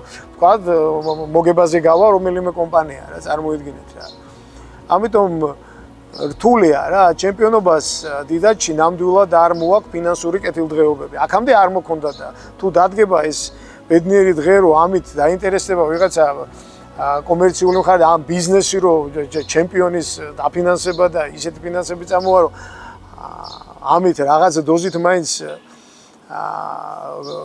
დავეწევით არა დავემგვანებით საფრანგეთს რა ვიცი მაგაზე მეტი ბედნიერება რა იქნება მაგრამ აგერ დღეს პრემიერშიპში ან პრემიერშიპში პრინციპში აღარ ვარდებიან ტოპ 14-ში გუნდი რო კარგავს ადგილს იმხელა სპონსორების სიას კარგავს რომ რა ვიცი ჩვენთან სხვა სურათი იყო მაშინაც და დღესაც სხვა სურათია სამწუხაროდ ამ ამბავმა აი გუჯას სიკვდილმა ფაქტიურად ისეთი რამ გამოიწვია რომელიც აი ჩემთვის მაგალითად რაღაც ძალიან დიდი ეპოქა დამთავრდა რომ ძალიან მტკივნეული იყო აი საერთოდ არაფერს არ ელოდები და ციდან რომ დაგეცემა ეს უბედურობა თან მით უმეტეს რომ არ იყო გუჯა მარტივი მისი დისციპლინა თქვა მისი ამ უბედურობის წინ მას დისციპლინარული პრობლემა ჰქონდა და გამგეობაზე გავიდა მისი საკითხი რომ თქვა შემსუბუქებას აჟელი და მთელი ჭიდაობა იყო მაგაზე და საბედნიეროდ შეუმსუბუქეს ეს დანაშაული და როგორ მახსოვს რომ საუბარი ჰქონდა მე მას და პატუ კევლიშვილს და მან ისეთი აი გულწრფელი პირობა დადო რომ აი მე ბოლოა ეს ჩემი დისციპლინარა მოედანზე ყველას მოდის კონფლიქტი ჩხუბიანას და ისეთი მოტივირებული იყო რაღაც ოჯახის შექმნას აპირებდა ბავშვები აი დღემდე მასთან ვისთანაც მუშაობდა მწვრთნელობდა აი დღემდე ეს რაღაცა ეს ტრავმა და ტრაგედია ესე გაყვათ რომ ვერასოდეს ეს რაღაცა არის რომელიც ძალიან დიდი ტკივილიც იყო მე ეს გაცივდა ეს ადგილი და ეს დარჩა ცივად რომელიც აი დღემდე ძალიან მტკივნეულია ჩვენთვის ყველა ნებისმიერი ადამიანისთვის რომ რაღაც ეპოქა დამთავრდა ლელოში ამ ბიჭის დაღუპვით და ამ ბიჭის გარდაცვალებით რა ძალიან ძნელი აი დღესაც რომ მახსენდება აი თითქოს მაგამბის შემდეგ ყველა ძალიან გვეთკინა და ამ ყოველთვის რაღაც ტკივილს მე გაციება მოყვება ხოლმე და ისე გაცივდა ის ადგილი რომ ძალიან ძნელია ამ საუბარის და ანალიზის გაკეთებაც. მილტონთან ასისტენტად ოფიციალურად დავიწყე მუშაობა 2016-ში, 2015-ის ბოლოს და 2016-ში დავიწყეთ უკვე ურთიერთობა. ერთ-ერთი ყველაზე მნიშვნელოვანი რაც იყო მაგ პერიოდისთვის მე უკვე მრავალწლიანი გამოცდილება მქონდა როგორც მთავარი მწვრთნელის კლუბში ესევე ახალგაზრდულ ნაკრებებში და ანაკრებში და მე სახელი შეეცვალა ამ ანაკრებს მზარდი საქართველოს. ანუ მქონდა უკვე ბევრი წლის გამოცდილება როგორც მთავარი მწვრთნელის და ამ გადმოსახედიდან ჩემთვის უფრო მარტივი გახდა რომ გამეგო რა ჭირდება მთავარ მწვრთნელს. ორი რამე მოხდა მან. ერთი რომ მის ასისტენტად ყოფნის პერიოდში ხშირად ყოფილა რომ ჩემი თავი ჩამიყენებია მის ადგილას და ამ დროს კომპრომისი გაცილებით ადვილია. და მეორე ვთქვათ მთავარი მწვრთნელის გადმოსახედიდან თუ სადმე ვთქვათ ესე ვთქვათ შეუთანხმებლობა ან ასთა სხვაობა დამინახავს ასისტენტის მხრიდან დანახული ეს გაცილებით საინტერესო გახდა სამომავლოდ მე ჩემთვის როგორც მთავარი მწვრთნელისთვის ძალიან ბევრი რამე იყო ამ 4 წელიწადში გასაანალიზებელი და თქვათ მე ამ ანალიზის შემდეგი ნაბიჯები გასაკეთებელი. წინაკაცი უკანასი ხიდი აქვს შეულებრივი ამბავია. რომ აღარაფერი ვთქვათ იმაზე რომ ეროვნული ნაკრები აბსოლუტურად სხვა განზომილებაა, სხვა პასუხისმგებლობაა, სხვა შესაძლებლობებია. ნებისმიერ ახალგაზრდულ ასაკში და თუნდაც საკლუბო ხა ჯერ საერთაშორისო სტანდარტი და საკლუბო სტანდარტი რომ ცადა დედამიწა, ამაზე მე მგონი საუბარიც საჭირო არ არის, მაგრამ ასაკობრივ ნაკრებებსა და ეროვნულ ნაკრებს შორის არის ერთი ძალიან დიდი განსხვავება, სადაც შეცდომა გაცილებით დასჯადია ყველასგან. შედეგით თანამშრომლებისგან, ანუ კოლეგებისგან, განსაკუთრებით მოთამაშეებისგან, ნებისმიერი დაუფიქრებელი და არა, მოდი ესე ვთქვათ, გაუზომავი სიტყვა აუცილებლად წინ დაგხვდება. არა პასუხით, საქმით და ქმედებით ჩვენ თუ მოთამაშესთან დაკარგენ ნდობა, სადღაც ვთქვათ, ან დაბალი პროფესიონალიზმი გამოიჩინე, ან არ შეგიძლია კომპრომისის გაკეთება, ან არ შეგიძლია შეცდომის აღიარება, ეს აუცილებლად წინ დაგხვდება. და ეს 4 წელიწადი ჩემთვის იყო ძალიან მნიშვნელოვანი წელი. მით უმეტეს რომ ამ პერიოდში მე მომიწია გავლა ისეთ მოთამაშეებთან, რომლებიც მათი 80% თუ მეტი არა, ჩემ ხელში ახალგაზრდულ ნაკრებში გამოვლილი და გაზრდილები იყვნენ, მაგრამ ერთი რამე არ შეგვეშალოს. ეს აბსოლუტურად სხვა მოთამაშეები იყვნენ. ერთია, როდესაც ხარ ახალგაზრდა მოთამაშე და როდესაც შენ უკვე კაცი ხარ გამოცდილებით, ასაკით ხარ ეროვნული ნაკრების წევრი, აქ უკვე ნებისმიერი ის პირადი ურთიერთობები, ან ეს ემოციები, ეს ზღვარი, ეს ყველაფერი ზღვარი გამორიცხულია რომ მოიშალოს. საქმეა, ურთიერთობაა. ანუ ის სულ სხვა ადამიანია, ვინც იყო ახალგაზრდულში და სულ სხვა ადამიანია, ვინც არის ეროვნულ ნაკრებში. უფრო მეც გეტყვით. მოთამაშე, რომელსაც 2015-16 წელს უკვე იმ პერიოდში 16-17-ში, რომელსაც კლუბში ვავარჯიშებდი, ის სხვა იყო კლუბში და სხვა არის ნაკრებში. ამაზე ადაპტირება თუ არ შეგიძლია, მაშინ ამ საქმეს ხელი არ უნდა მოკიდო და ჩემთვის ძალიან ბევრი საინტერესო იყო. იყო ბევრი დისკუსიებიც, იყო ბევრი ვთქვათ, მოულოდნელობებიც, კარგიც, ცუდიც, მაგრამ ამან ძალიან გამზარდა და ჩემთვის ფაქტიურად დაბოლოება იყო ეს ამ როგორც ასისტენტის 2019-ში მსოფლიო ჩემპიონატი და შემდეგ 4 წელიწადში როგორც თავარი მწვრთნელისთვის ჩემთვის ძალიან ბევრი მაგალითი და ძალიან ბევრი შემთხვევა იყო ანალიზისთვის, რომელმაც საომალოდ ძალიან ბევრი რაღაც გამიადვილა. ჩვენ ყველაზე კარგ შემთხვევაში ეროვნული ნაკრებისთვის 4 წლიან ჭრილში გვაქვს 4-ჯერ 11 თამაში. ხო? წელიწადში გვაქვს 11 თამაში. თუმცა მაგ პერიოდისთვის ყოველთვის 11 არის. აი საშუალოდ რო ავიღოთ 40 თამაშზე მეტი ჩვენ ჩემპიონატიდან სოფლიოდან არ გქონია. ამ 40 თამაშიდან შეხედეთ თქვენ რა ტიპის მოთამაშე გუნდებს ეთამაშებენ. ანუ ზოგიერთი არის თამაში, რომელსაც ვერაფერს ვერ იღებს საერთოდ. ამას რატო ყვები, ნახეთ რომ აქ მწვრთნელმა უნდა რამდენი რამე უნდა გააკეთოს. ერთი, ახალი მოთამაშეების შემოდინება უნდა გააკეთოს. მეორე, გამოცდილება უნდა მიცეს ამ მოთამაშეებს. უნდა შეათამაშოს და ბალანსი დაიჭიროს ძველს და ახალ შორის. და რაც ყველაზე მთავარია, ეს მოახდინოს არა იმ 40 თამაში, იმიტომ რომ დამიჯერეთ იმ 40 თამაში 1/3-ია მხოლოდ, იმიტომ რომ როდესაც შენ აშკარა დომინანტი ხარ, იქ ის თვისებები არ ჩანს, რომელი თვისებები შენ უნდა დაენა.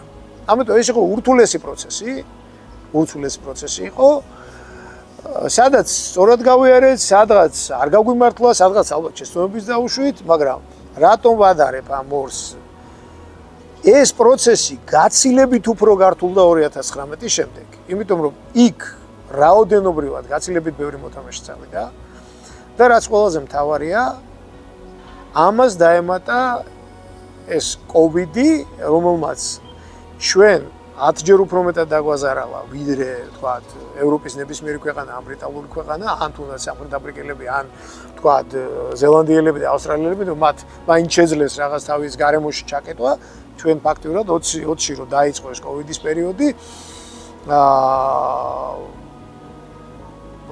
თებერვლიდან დაწყებული ზაფხულამდე ჯერ საერთოდ არ ვიცოდით რა იქნებოდა, ზაფხულში მე დავიწყეთ ეს საერთოდ ესე კურიოზი დისტანციური რეგბის ვარჯიში გარეთ გამოვიტანეთ ყველაფერი თავის ტრენაჟორებით, შტანგებით და იქ რეგულაციები ჯანდაცვიდან მოდიოდნენ 2 მეტრზე ახლოს არ უნდა მივუახლოვდე და რაღაც ფოტოებს ვაკეთებ.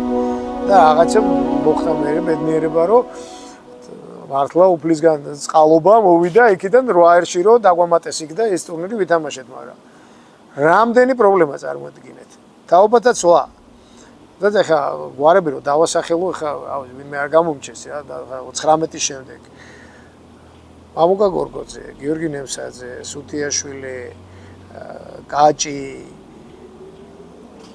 მეკო, ანუ თაობა, რომელიც ეს ის თაობა ეხა 15-ში ყველაზე საუკეთესო წლებში, ყველაზე გამოცდილი გუნდი და ეს მართლა კარგი პერიოდი დაგვეთქვა.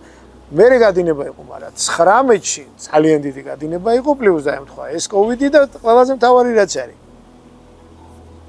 ის ჩვენი პრობლემატური წლები და ლაქა ვიტყოდი ქართულ რაგბში, როდესაც ვერ გავერკვიეთ რა გვინდოდა და ეს არჩევნებზე, რა ვიცი, ხელა შევჭამეთ ერთმანეთი და იყო პერიოდი, როდესაც ფაქტიურად 2020-დან 21-ის რაღაც პერიოდამდე ჩვენ ვიყავით სრულ გაურკვევლობაში და მთელი სრულად სარაგბო სამყარო იმით იყო დაკავებული, რომ რა ხდებოდა არჩევნებზე და რა ხდებოდა გარეთ და ამიტომ ვთქვი, რომ ეს თაობათა ცვლის პროცესი მაშინ გაცილებით უფრო მტკივნეულად გამოჩნდა და დაგვემთხვა, მაგრამ საბედნიეროდ მაინც მოვახერხეთ და რაღაც ადაპტირება გავაკეთეთ ამაზე. ჩვენ აი შევხედოთ 2019-ს. გასაგებია იქ ახლა კრიტიკა შეიძლება იყოს, ვიღაცას მოწონს, ვიღაცას არ მოწონს, ვიღაცასთვის თქვა არ იყო მისაღები ის თამაში, მაგრამ რეალობა შევხედოთ. პირველი თამაში ვითამაშეთ უელსთან, რომელიც იყო 6 ერის იმ წლის გამარჯვებული და დიდი სლემის მფლობელი, ანუ ერთ-ერთი საუკეთესო უელსი იყო, რაც კი მახსოვს. ხო? და ვერ ვიტყვით, რომ თქვათ კატასტროფულად წავაგეთ, ხო? ნუ ორი ლეველს დავდეთ, კი, მოგვიგეს ეს თამაში, თქვათ, ვერ ვიტყვი, რომ შანსი მქონდა ამ თამაშის მოგების, მაგრამ ეხა ის რომ უელსთან კარგად გვეთამაშა, უფრო კარგად გვეთამაშა, თქვათ, შეიძლებოდა, მაგრამ ის რომ თქვათ, ეს აზომი იყოს, ეს ჩემპიონატი კარგი იყო თუ ცუდი იყო, არ გონია რომ სწორად. იგივეს ვიტყოდი ავსტრალია, რომელიც ავსტრალიას ბოლო თამაში ერთი ტაიმი მართლა თვალსწორად ვეთამაშეთ. ჩვენი საზომი უნდა ყოფილიყო რეალურად, მოდი ესე შევხედოთ რა. ურუგვაი და ფიჯი. ურუგვაის მოუგეთ დიდი ანგარიშით და ფიჯი ეს იყო უკვე ის ფიჯი, რომელმა ფიჯიმას დაიწყო აღმავლობა. ეხლა თუ გვახსოვს კარგად, ეს იყო ვარსკვლავები დაკომპლექტებული ერთ-ერთი საუკეთესო გუნდი, რომელიც იმის შემდეგ ფიჯის აღარ ჩაუგდია თაობა საერთოდ. ჩვენ რომელ ფიჯისაც მოუგეთ 2016 წელს, ის ფიჯი და მსოფლიოს ფიჯი იყო ორი განსხვავებული გუნდი. და საერთოდაც მსოფლიო ჩემპიონატზე განსხვავებული გუნდები არიან. და მე ვერ ვიტყვი, რომ ჩვენ ფიჯიზე კარგი გუნდი ვიყავით და რითიც ეს თამაში უნდა მოგვეგო და ჩვენ უნდა გადაგვეტეხა, ეს იყო აუცილებლად დომინირება უნდა გაგვეკეთებინა შერკინებაში. ვერ შევძელით. აი რატო ვერ შევძელით, რა იყო ამის მიზეზი, ეს ცოტა შორს აგვიყვანს, მაქვს მე ჩემი კონკრეტული მოსაზრებები ამაზე, მაქვს ჩემი კონკრეტული პასუხები, მაგრამ ამას დიდი ანალიზი სჭირდება და არ მგონია ახლა აქ მაგის ესეთი წვრილმანება. ჩვენ ვერ შევძელით ფიჯის დამარცხება, იმიტომ რომ ჩვენ ფიჯის დომინაცია ვერ გაუკეთეთ იმ ნაწილში, სადაც ჩვენ თუ მათ დომინაციას ვერ გაუკეთებთ, ვერასოდეს ვერ მოვუკეთებთ თამაშს. მინიმუმ თანაბარ დონეზე მაინც უნდა დაუდგეთ, თუ დომინაციას ვერ გაუკეთებთ. ჩვენ ამ ნაწილში მაგრა გვაჯობეს, მაგრად მოგვეწონა. ვერ შევძელით მათი დომინაცია გაგვიჩერებინა. მოდი ესე ვთქვათ, ამბიციური გეგმების ნაწილი მწვრთნელი და გინდა რომ რაღაც ყველას აქვს თავისი გეგმა, მიზანი და ამ გეგმებში აქვს მომავალი თუ რას უნდა მიაღწიოს საწყის ნიშნულზე რომ იწყებს და სად უნდა მივიდეს. წარმოიდგინეთ იმ პერიოდისთვის ჩვენ გვაქვს მხოლოდ 11 თამაში, ისიც ფურცელზე და ის 11 თამაში ვისთან როგორ რანაირად ახლა წელიწადში ერთხელაც კი არ იყო ერთ-ერთი ქვეყანა და ამ პროცესში რომ შენ 11 თამაში კი არ გაქვს მხოლოდ 11 კვირა გაქვს წელიწადში. მწვრთნელისთვის ეს არის ურთულესი პროცესი. ყავს ნაწილი მოთამაშეების ადგილობრივ დიდათში და ყავს მოთამაშეები, ლეგიონერები, რომლებიც არიან სხვადასხვა კლუბებში გაფანტულები, ზოგი თამაშობენ მაღალ დონეზე, ზოგი დაბალ დონეზე, ზოგი საშუალო და იმ მაღალ დონეზე ვინც თამაშობენ, მათ შორის სულ ალბათ 10, მაქსიმუმ 20%, რაც მე როდესმე კვლევა ჩამიტარებია, მაღალ დონეზე ნაკრების მოთამაშეების მხოლოდ 20% არის ხოლმე, რომელიც აკმაყოფილებს იმ მინიმუმ სტანდარტს, რასაც ქვია სათამაშო დრო. ბევრჯერ აღნიშნე ეს და ეხლაც გავიმეორებ. სათამაშო დროით თამაშების რაოდენობით არ ითვლება, წუთებით ითვლება. ასე რომ ძალიან ბევრისთვის რომ აი ჩვენ გვინდა ჯერ სიმართლე გითხრათ ტოპ მიწვრთნელი ცოტა პირობითი განსაზღვრებაა და ამას თავისი ქვეპირობები აქვს. ტოპ მიწვრთნელს ტოპ გარემო ჭირდება, ტოპ კალენდარი ჭირდება და ტოპ პირობები ჭირდება ელემენტარულად.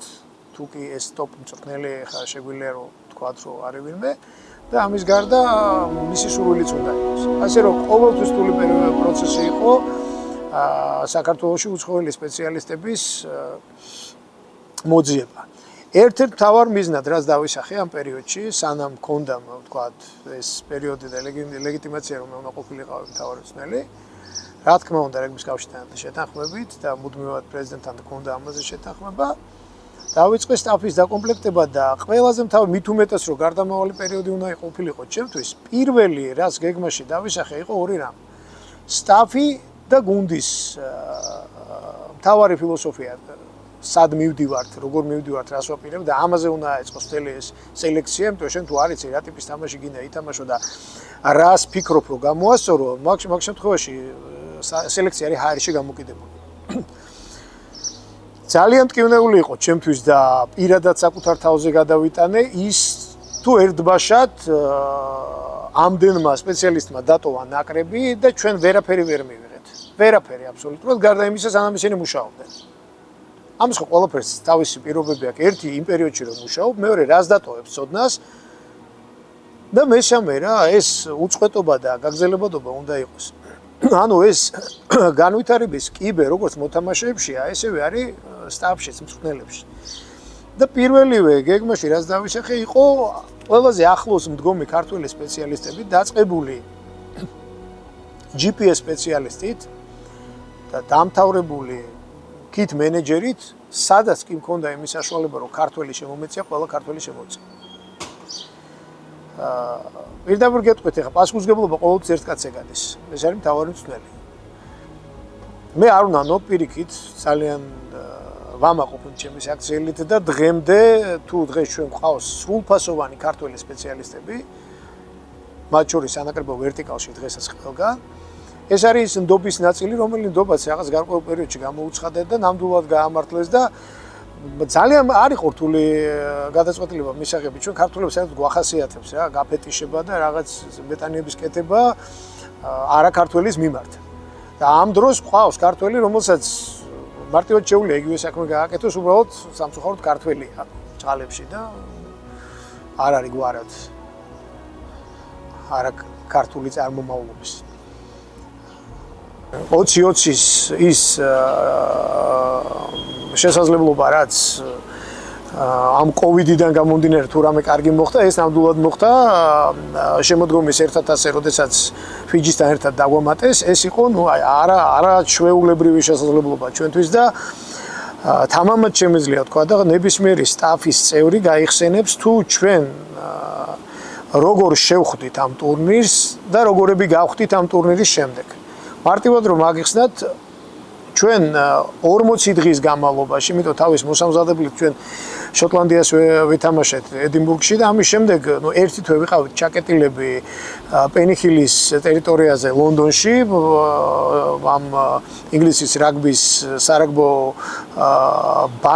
ბაზისგან ახლოს ძალიან ფანტასტიკური ადგილია სასტუმროში ჩაკეტილები, სადაც სრული ამ წესების დაცვით, რომელიც იყო ძალიან მკაცრად, 100-ჯერ გაგვატარეს ამ ფილტრში, ფაქტია პირდაპირ გეტყვით, რომ ოთახის გარდა ყველგან კამერის ქვეშ ვიყავით, ყველგან აბსოლუტურად, მოსასვენებელი ავტობუსში განსაზღვრული 2 ავტობუსი, 2 მინივენი, ვალდებულება ქონდა, რომ უწყვეტი კადრი ქონოდა ეს პერიოდი, როდესაც შოქშია მთელი მსოფლიო და ამ კოვიდისგან არიციან რა ქნა და ისეთი გაურკვეველი რეგულაციები იყო, რომ მათ მუდმივი უწყვეტი კადრი უნდა ქონოდათ ნებისმიერ მოთამაშეს და სტაფის წევრზე, რომ თუ იმ შემთხვევაში თუ დაფიქსირდებოდა შემთხვევა ამ კოვიდის, აღმოეჩინათ ის წრე და თუ საჭირო გახდებოდა საერთოდ დაგვატოვებინებდნენ ამ ჩემპიონატს. აი ესეთი გაასმაგებული წესის ქვეშ ვიყავით და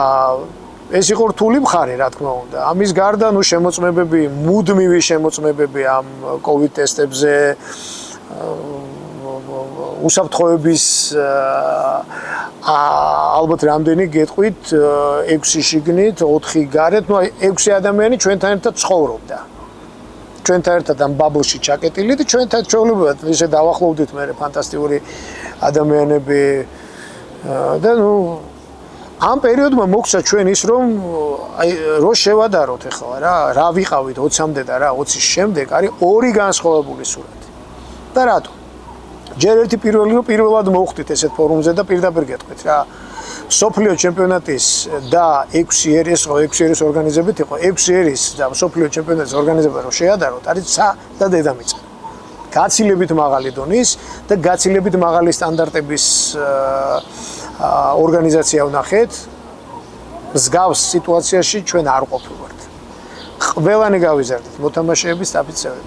ამის გარდა ჩვენ ქონდა ამ ტურნირზე უკვე რომ ემზადებოდი ტურნირის წინა მოსამზადებელზე, მაშინ ჩვენი ძალიან ახლო მეგობარი დღეს უკვე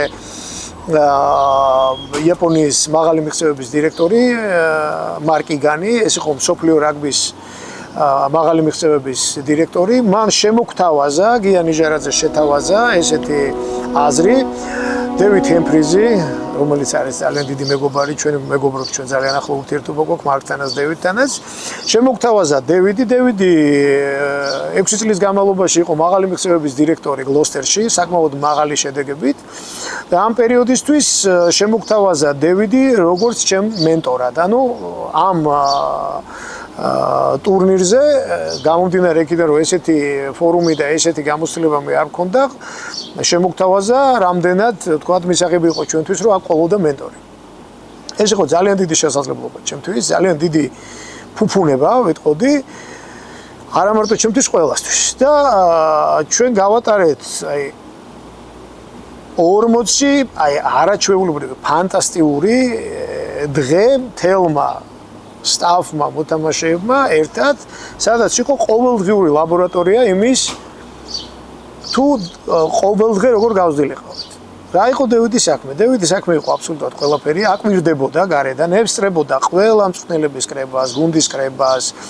ერთ-ერთზე ჰქონდა ყოველდღიური ჩვენ შეხვედრები და უკავშირი იყო მისი, ვთქვათ, რჩევებს მაძლევდა, თამაშებზე, აბსოლუტურად ყველა პროცესში ჩართული იყო, რის შემდეგაც ძდებდა ანალიზს, საბოლოო ჯამში მან დადო ძალიან დიდი დასკვნა, 24 გვერდიანი დასკვნა ანგარიში, რომელიც სრულად ასახავდა ყველაფერს, რა ნახა, ვთქვათ, რაში გვეთანხმება, რაში არ გვეთანხმება, რა რჩევები საომალოდ რა როგორ ანაირდა, ანუ ეს ყველაფერი, არა მხოლოდ მთავარი მწვრთნელის დონეზე.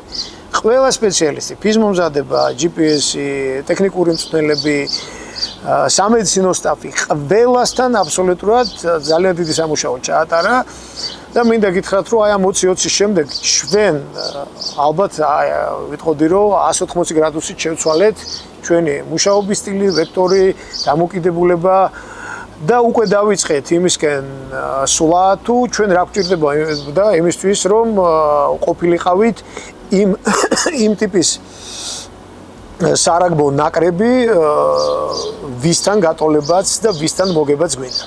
ანუ როგორ გავხდეთ ტიერ 1 დონის სტანდარტის ნაკრები.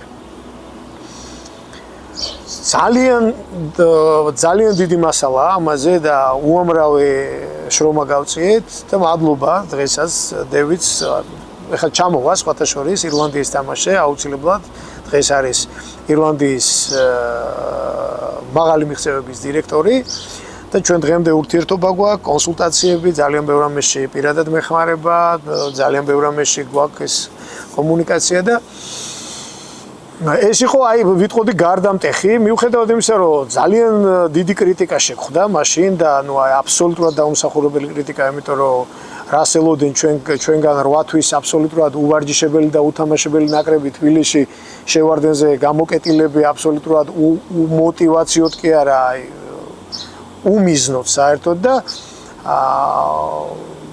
თქვა წავაგეთ 40-0 ინგლისთან, წავაგეთ 17-0 თუ 18-0 უელსთან და აი თამაშიდან თამაშამდე თუ ეს თამაშები ვიზდებოდი, ნუ აი მიწაში ჩაგვდეს მაშინ რომ აი 0-ზე წაგება და როგორ უნდა გვეთამაშა და აი ამის ვიტყოდი რომ ამ კრიტიკის საპირწონოდ იყო ჩვენი მართლა ფანტასტიკური თამაში ირლანდიასთან და პირდაპირ გეტყვით რომ სულ რამოდენიმე ძირითადი მოთამაშის გარდა ფაქტიურად 60-70% პირველი გუნდი დაგვიყენეს დუბლინში და 23-10 ვითამაშეთ ეს თამაში. წინვალი ლელო დადო მაშინ კვესელაძემ ეს გუნდური ლელო იყო მიუხედავად იმისა რომ ინდივიდუალურად ძალიან კარგად გაიქცა იქ ყველამ ძალიან დიდი მონაწილეობა მიიღო მათ შორის სოსო მათეაშვილმა მთელი გზა გაუსუფთავა ეს სწორად ითამაშა და ორ მახსოვს მაშინ დევიდი მოვიდა ცოტა ეს შეფიქრიანებული იყო რომ ლევანო ყურადღებით იყავიო და ბიჭებთან არ ვიციო საჭირო არის თუ არ არისო რომ ამის თქმაო საჭიროა რომ მე მაქვს ინფორმაცია რომ ძალიან გაბრაზებულები არიან რა შემადგენლობას დააყენეთო. ეხლა ჩვენ რა შემადგენლობა დავაყენეთ ჩვენთვის იყო ზოგი ტრამვით იყო გამოწვეული ზოგი იმიტომ რომ ამ ჩემპიონატზე ვინც ხავდა წაყვანილი ყველა მინდოდა რომ მაქსიმალურად ყველა მეტამაშებინა დავაყენე 17 წლის დათუნა ნინიაშვილი და დავაყენე რამოდენიმე ისეთი სახე რომელიც საერთოდ არ გაეგოთ მათ და ნუ ჩათვალეს რომ უპატივცემულოდ დავტოვეთ და ესეთი პროგნოზი გააკეთეს რომ დავსაჯოთ საქართველოს აუცილებლად 50 ქულა გავუკეთოთ და რომ მათთვის ბუნებრივია მათ ძლიერი მათთვის წარმოუდგენელი იყო ხა საქართველოს ისიც ბავშვები ყველანი ბავშვები იყვნენ მაშინ უმეტესობა ჯაიანი ბავშვი იყო ბავშვი ახალგაზრდები იყვნენ ყველანი ჯავაღონია ბეკამარა ნუ განსაკუთრებით ხა დავთნა იყო 17 წლის პირველად რომ დებიუტი შედგა მესი რა და ძალიან ამაყი ვარ ამ ბიჭების თამაში და მაშინდელი ჩვენი ამ არ ვიცი ამ სიტყვაზე პერფორმანსით იმ თამაშზე იმიტომ რომ მაშინ ენდი ფარელი გამოვიდა და პირდაპირ მომილოცა ეს თამაში და პრეს კონფერენციაზეც აღნიშნა სხვათა შორის რომ ძალიან ბევრი სურპრიზი გაუკეთე და არ ელოდა ჩვენგან ამ თამაშს რომ რა იყო ჩვენი მიზანი იყო ხა ირლანდიის თამაში დღესაც ეს არის რა თუ მათ რაკს არ გაუჩერებ და სწრაფ რაკს მიცემ დამთავრებულია ნებისმიერი ოპოზიციის თამაში ნომერ პირველი სამიზნე ჩვენთვის მახსოვს ხა იქ იყო რომ შიდა მხარეს გადამყრელი დაგვიანებით შედიოდა 2-1 არყრიდა და ყოველ ჯერზე რაკში უმიზნებდით რომ იქ ან ამოღებაზე გვეთამაშა ან შეგვენელებინა რაკი და მეტნაკლებად მთელი თამაშის განმავლობაში შევძელით რა ის რომ მართლა დიდი ანგარიშით არ დაგვამარცხეს და ერთი ნაბიჯი იყო მან დიდ ანგარიშამდე ბევრჯერ მაგრად გადავრჩით მაგრამ ჩვენი მაქსიმუმი შევძელით და ეს ძალიან კარგად აღნიშნა მაშინ ენდი ფარელმა და თქვა რომ ქართველებმა მოახერხეს რომ ჩვენი რაკი გააფუჭეს ხელი შეუშალეთ რაკში ირლანდიისთვის რაკის გაფუჭება რამხელა ძალიან რთული და ნუ ეს ხა რატო გავიხსენე ეს იყო მართლა ძალიან დიდი სტარტი იყო მეორე გადამწყვეტი როლი რამაც ნამდვილად ითამაშა ჩვენ წარმატებაში და თუ შევხედავთ, იცით, ძალიან ბევრი კრიტიკა აბსოლუტურად გასაგებია და მე მესმის და ნუ ზოგი ისეთი რაღაც პანაშვიდით სახით შემხვდა და მხვდებიან დღემდე რომ რა მგონია რომ რაღაც ისა მაქვს, რა ქვია, დანაშაული გვაქვს რა საერთოდ ყველას, მაგრამ როგორ ვაფასებ ჩვენ ამ 4 წლიან გეგმას? წარმატებული იყო თუ არ იყო 2020 წლიდან 2023-ის ჩათვლიდან 2019-დან 23-ის ჩათვლით წარმატებული იყო ქართული რაგბის კავშირის მუშაობა და უშუალოდ ნაკრები თუ არ იყო? თუ ამ კითხვას დავსვავთ და ვინმეს აქვს პასუხი, მე მაქვს ჩემი პასუხი, კი წარმატებული ვიყავით. და ძალიან დიდი გზა გავიარეთ ამისთვის. ის რომ მსოფლიო ჩემპიონატზე ის შედეგი ვერ დავდეთ, რომელიც შედეგი ჩვენ გვინდოდა, რა თქმა უნდა, იმედგაცრუებაა ყველასთვის და ჩემთვისაც პირველ რიგში რა. მაგრამ ის რომ მსოფლიო ჩემპიონატზე ჩვენ 4-ვე თამაში მართლა მაღალი დონის თამაშები ჩავატარეთ და ყველგან მოსაგებად გავედით. წასაგებად არავინ არ გადის. მოსაგებად გავედით, რას ნიშნავს? 4-ვე თამაში ჩვენ თამაში ვიყავი და 4-ვე თამაშის მოგება შეგვეძლო. მაგრამ ვერ შევძელით, ვერ ავწიეთ ეს, ამას თავის მიზეზები აქვს. და ამ წარმატების ნების ყველას აქვს თავისი აზრი, უფლება, რა თქმა უნდა, მე ვთვლი რომ წარმატებული იყო ეს 4 წელიწადი და ამ წარმატების ერთი მთავარი გითხარით თავში და მეორე ალბათ გარდამტეხი რაც იყო ამ წარმატების, ეს იყო ის გადაწყვეტილება, რომელიც უპრეცედენტო გადაწყვეტილება, რომელიც რაგბის კავშირმა მიიღო შავი ლომის შექმნის სახით და არ იყო ეს ადვილი, აი გაგანია კოვიდში, გაგანია ამ ფინანსური პრობლემების ქვეშ, აი რაღაც არანორმალურ ტემპში მოხდა ამის რეგულაციების მიღება, კონტრაქტების შემუშავება, გადმოქართულება, ამის იურიდიული მხარე, ფინანსების მოძიება, სტაფის დაკონტრაქტება, მოთამაშეების დაკონტრაქტება, აი არანორმალურ ფორსირებულ რეჟიმში გავიარეთ რა. და ბევრჯერ მაქვს ნათქვამი, ლომის ცილი მაშინ იყო ბაჩო ხურციძის, ვინც ხარს მიჭერდა ძალიან ხარად ამ იდეაში. თავის დროზე ეს იდეა ჩვენ დაგვებადა 2009-ში, როდესაც ანაკრები ყავდა სტელენბოშში ვიყავით ჩასული და ვთქვათ სტელენბოშის გუნდებთან ვითამაშეთ ანაკრებით თამაში, მაშინ გიანი ჯარაძე და ბაჩო ხურციძე მახლდნენ და მაშინ გაჩნდა ეს იდეა, მაშინ თუ გახსოვთ არგენტინის ანაკრების იაგუარები პირველად ჩაერთვენ ქარიკაფში და მაშინ დაიბადა ეს აზრი, მაგრამ რეალურად ამის ხორცს შესხმა მოხდა 21-ში, სანამ ჩვენ სამხრეთ აფრიკაში გავემგზავრებოდით, იქ რეგბის კავშირის ძალიან დიდი როლი ეთამაშა იქ სოსოს გადაწყვეტილება, იმიტომ რომ ესე არ არის, ჩვენ რაც არ უნდა დაგვედო ფინანსურად მაშინ ძალიან დიდი პრობლემები იყო, ახალი ჩაბარებული ქონდა კავშირი, რეალურად სადღაც ლამის 9 მილიონზე ადიოდა ჩვენი ვალდებულებები და დამატებით ამის გაკეთება და ამის დარწმუნება შევძელით ერთად და მაინც საბოლოო ჯამში მის მხარდაჭერა რო არ ყოფილიყო, ეს არ მოხდებოდა. და ამას მოყვა ეს შავი ლომის ირგვლივ ისევ ეს რაც გვჩვევია ხოლმე ქართველებს რომ არ ვიცი ჯერ პირველი რაც არის რომ რაღაც ის კონდეს რა, პირველი გვაქვს ხოლმე ესე რაღაც ის ცოტა არ მინდა არავის შეურაცხყოფა მივაყენო, ეს არის რა. მეგონი პიკათენტროპის სინდრომია, ეს პირველი რომ უნდა შეგეშინდეს, მე უნდა თავს უნდა დაესხა და მე უნდა გაანადგურო რა. შეიძლება მეშლება, შეიძლება ნიადერტალები და ეს ხშირად დამინახია რომ რაც არ გესმის პირველი უნდა იმაზე რეაქცია გააკეთო და მე უნდა დაესხა თავს რა. ეს დავინახე ძალიან ბევრისგან შავ ლომზე. და რეალობა დღეს ის არის, რომ შავი ლომი დღეს არის ბრენდი, სოფლიოში ყველა იცნობს და ღია წესით დღეს მოლაპარაკებები გვაქვს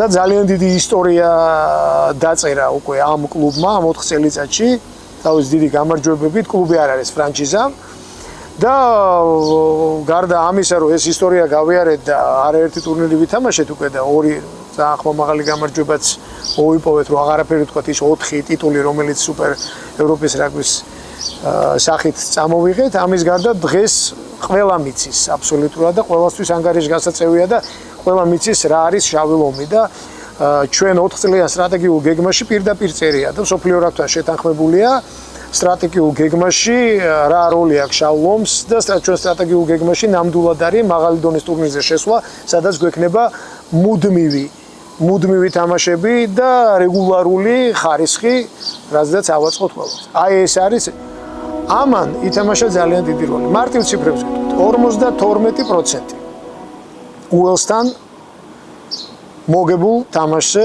23 კაციდან 52% იყვნენ შავი ლომის მოთამაშე.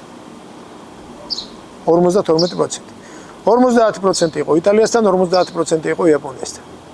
ანუ ის მოდი ესე ვთქვათ ვაკუუმები, სივრცეები, რაც ის პრობლემა ჩვენ გვქონდა, ჩვენ ამით შევავსით. და დღესაც თუ ხედავთ, ეროვნულ ნაკრებში შავი ლომიდან წამოსული მოთამაშეები უკვე წამყვან პოზიციებს იკავებენ.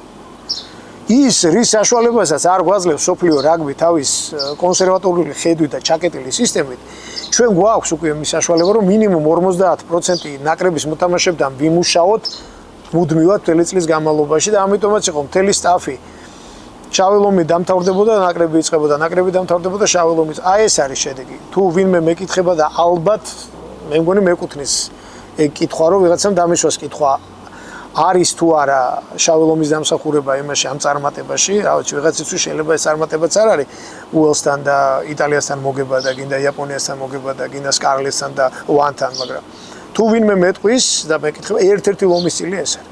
ეს იყო მართლა საუკუნის პროექტი იყო რაგბის კავშირისგან და ამას თუ სრულფასოვანი გაგრძელება ექნება, ჩვენ კიდევ და კიდევ უფრო მაღალ შედეგებამდე მივედრე. პირველი თამაში, როდესაც ვითამაშეთ სამხრეთ აფრიკასთან,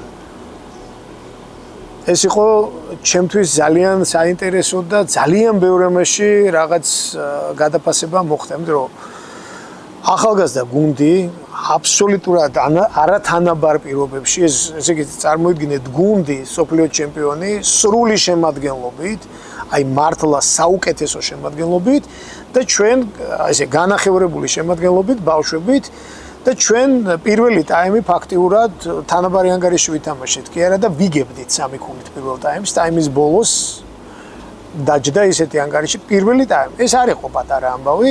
ხა მე ვერ გეტყვით რომ ამ თამაშს შანსი ქონდა მოვიგდე, ხა ილუზია ამას ლაპარაკი, მაგრამ როდესაც შეგიძლია რომ თამაში დარჩე მინიმუმ 1 ტაიმი ესეთ გუნდთან, ესეთი გუნდით, ეს იყო ჩემთვის აბსოლუტურად ახალი ფურცელი და ახალი იმედების მომცემი და ახალი არა მარტო ჩემთვის, ბიჭებისთვისაც.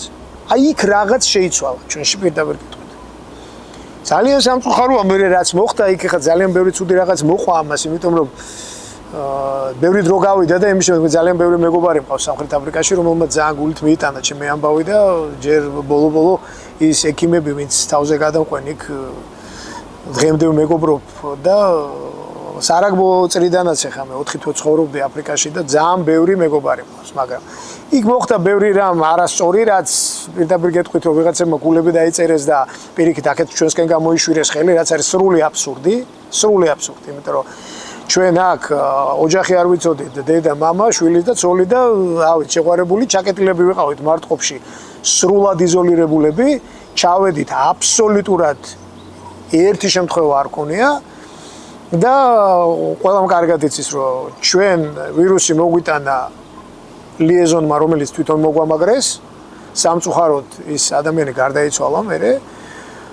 გადაედო მძღოლს და აქედან გავრცელდა ჩვენთან. იმაზე რომ აღარაფერი თქვა და ორი სუპერრაგბის გუნდი იყო ჩვენ სასტუმროში და ჩვენ რომ სამ-სამი პირბადით დავდიოდით და ჩემი ყოველი დღის რუტინა და პროტოკოლი ამ ბიჭებმა შევაზისხე თავი, დავსდებდი ნაბიჯ-ნაბიჯ ვინმეს პირბადი არ მოეხსნა.